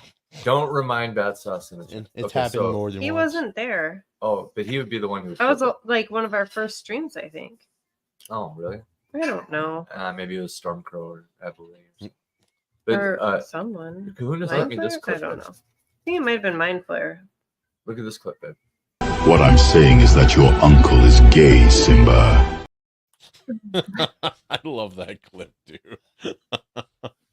But Oh Christ! we are also approaching the 3-hour mark. If you guys are curious, how Not long me. you- I just got here. right. Yeah, I mean, I'm good. I just got here too. Right. I bring it up to Yeah, how long I do you guys can. want to go? I do have to go to work tomorrow. Right. That's What? Also, I was the going to say, fuck? Herman, you're the high priest. You got to have some sort of like special hat, right? Well, technically, this is going to be 4-hour mark for me. Oh yeah, I that's was. I true. hung Yeah. out- Hold I on. hung He out came for and an chilled hour. with Pull me. up a Yeah. picture of Anders from In Flames because he looks like him. Does he? Yeah, Herman kind of does. Oh yeah, but Herman came before the show and we were like hanging out. It was cool. And then I think I did that with you one time. Come I was on, like, dude. What the wait, we fuck's could the just be deal? recording this whole conversation. What's happening? Well, click on it. Oh. Yeah, see it. It's not even on there. Okay. Motherfucker, what is happening? It is. It's just white for some reason. Yeah, see? I think don't Xander care. has the right attitude. Yeah. Yeah. Isn't that from Kung Pao Enter the Fist? They make a lot of childlike sounds on that movie. Yeah. actually. It was the love interest kept making that sound. I don't know Huh? why. I actually loved that was kung such a fu good video one. I made to promote my episode with Timo. That was so much fun. I just got to take a bunch of clips No, from just share that one. like karate and stuff. Is that a recent one? Mm-hmm. It's one of my more recent videos. Yeah. I took a couple kung pao clips and then some karate clips and edited them a little bit, and it was fun. Yeah. Hell yeah. You kind of remind A me little of Herman. A little Yeah. Herman vibe. Yeah. That's my favorite band. Tremendous young testosterone filled Herman vibes. Tremendous. I thought you were gonna Yeah. say testicles. I considered it. I considered Those it. two. Those two. Testicle covered Herman. No. Testicle covered Herman. Like those statues. What was it? The statues of like fertility goddesses. You don't know if they're described as bull balls, but they look like boobs. It looks Yeah. like they Yeah. got like 12 boobs. But it's just bull testicles apparently. Pretty much, man. Pretty I don't much. think that's what it is. Yeah. They should have just had a rabbit. That would have been a more apt fertility statue Why'd you choose a rabbit? They have a lot of babies. Oh, that makes sense. all the time. Yeah. Kahuna, we have to do a watch worthy. Do you want to jump on that and watch a few videos? Yeah, I can for a little while tonight at least. Yeah. All right, because we didn't do it the other night. Well, you guys want to go around and chill then, so we could hop on that? Yeah, sure. I'm come back sometime, Herman. Yeah. You're Okay. a great guest. Great guest. Well, thanks for having me Sorry. on. Yeah, thanks for coming. Sorry, life's crazy, and I wasn't able to join right away, and It happens. having a rough day, but it's good now. Yep. And we'll keep having fun too. home with It's the a- it- family, chatting it's a- with cool people. But It's okay. It's okay. It was a very testosterone-filled stream for a little while. It got Very heated. too. manly. I'm always surrounded by testes, man. It's like, well, I Yeah. guess the dogs. Okay, Clip we'll that, just say clip that. weens. Clip it. Wieners. I could- Wieners I could- up Surrounded by testicles, yes. surrounded by peanuts. Every angle. But it's a chore. Yeah. Well, my wife, we've had, of course, husband, 2 sons, and all of her dogs have been male. Yeah. I want to do her birth chart because I want to know if she has a Jupiter in Aries, because I do, and I read before that women with a Jupiter in Aries supposedly only have male children, and I'm 2 for 2. The first 3 were like immediate losses, Yeah, so and I don't know about that, but The one that the one that we lost was male. So I'm curious too, even though it sounded like hieroglyphics you were speaking to me for a second. it is. It basically is. basically is, yeah. I'd like to think it's my inherent manliness that brought about the male child. But No woman could come from this man. No. Wait. Oh. Her Oh, uterus is I like, did- fuck out of here, men only. Oh, cripes. You know what really pisses me off? Phrasing. When people have gender disappointment. I What? fucking can't do it. I can't do it. Like, Oh I yeah, wanted a like there's boy. videos of people crying. There's people that I want a girl. I want that. I'm like, I want whatever the universe is gonna bless. yeah, you with. whatever Like, you're gonna get. Yeah. Yeah. Any child 100%. is a blessing, even my firstborn. Well, here's the thing. I had 2 sons. My dad Based. had 2 Based. sons, although we had 3 kids and one of them was a girl. His parents had 2 sons, my dad and my uncle. And that generation, my grandfather was one of 2 sons. So I have 2 sons going all the way down to me. That's awesome. It's a trend. It's Yeah. like I would love a girl and things like that, Me too. but it's like it really upsets me. Like even my dad still to this day complains about how shitty it was to have 2 girls and he wanted a boy. Like that's fucking like really like yeah, it's fucked up. Especially because my mom dipped when I was 3 and I never had a mom. So it's like for my only parent to be that way, and it's kind of shitty. Like I love my dad, don't get me wrong, but it's Yeah. everyone has their things, but I Not I mine. just My- can't. My dad's great. I love my dad. Well, with the gender disappointment stuff too, it's really gross because we have actually seen recently so many things where people are like, they asked us at our son's 6-month appointment what his preferred gender. Month appointment. 6 Pretty much. months. I was like, And does what he have gender a is he? fucking penis? Obviously he's a boy, but I guess I have to ask shit like that. I don't know. But we've His seen pronouns are videos. king. No, Yeah. we have seen videos of people actually like with a boy dressing them like a girl, and he's like, I'm a boy, and she's like, no, you're Yeah. not. Yeah, it's really. And I'm not joking. People are literally I've seen that.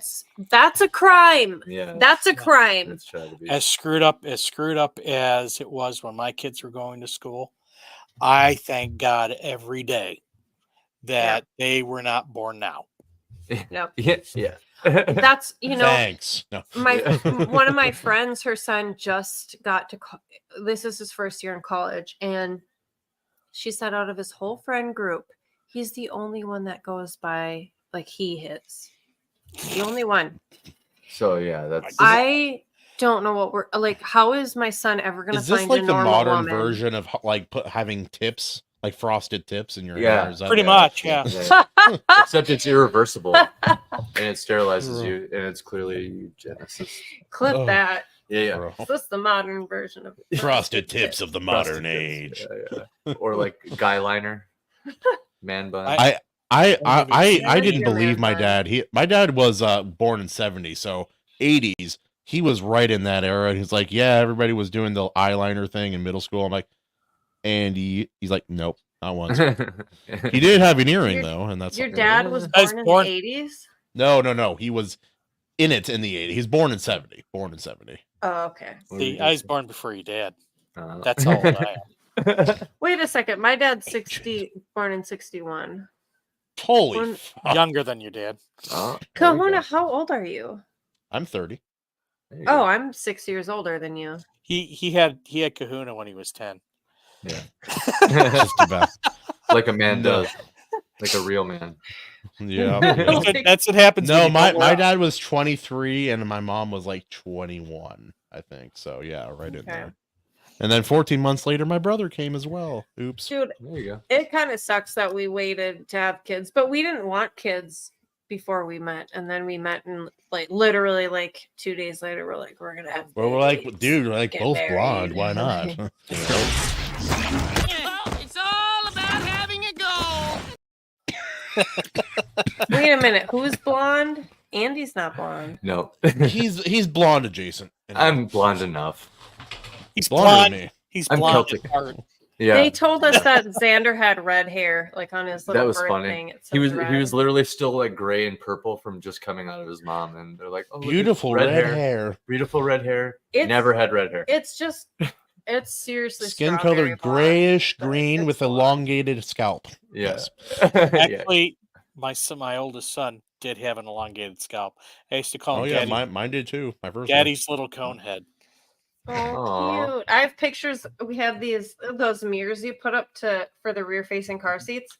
And they Oh, were like yeah. funhouse mirrors. So I took pictures where he's like got this ridiculous cone head when he was an infant. It's Oh, so that's funny. I cute. gotta show you guys. Yeah. I just cut Andy's hair so it's shaved on the sides and has the top. Oh, and yeah. I did Xander's to match. I'm gonna bring him here We'll to have show you. Xander quick. say, yeah, we'll have Xander cue the. He'll send us out. Yeah, he'll send us out.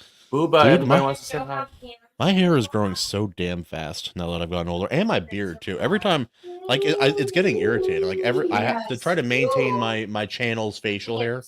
I have to like do it like probably once or twice a week, and I'm just I can't be bothered. Use a man. marker. Yeah. Or like, I can't do it straight, man. It looks like garbage every time I try. You can see Yeah, wow. brother. yeah, he's got Yeah, the like- hair. He's got the hair. a little. Now he has to get like the scalp tattoo. Yeah. My little jungle matches daddy. baby. My little Hell jungle yeah, baby. brother. Hell yeah. I love you, That's fun. Booba. That's But fun, yeah, dude. Herman, what's your new book? The new book is The Revenant and the Cult, Book 1, The Trapper and the Missing Spy. It's available at Amazon, Barnes & Noble, Apple, Google, pretty much everywhere. May contain hot elf women. At least women. Yes. Ebook, audiobook, and paperback. Hell yeah, man. Well, with that, we'll send it out. Cheers for everybody listening. Check us out on Spotify, pritchardpub.substack.com. Yeah.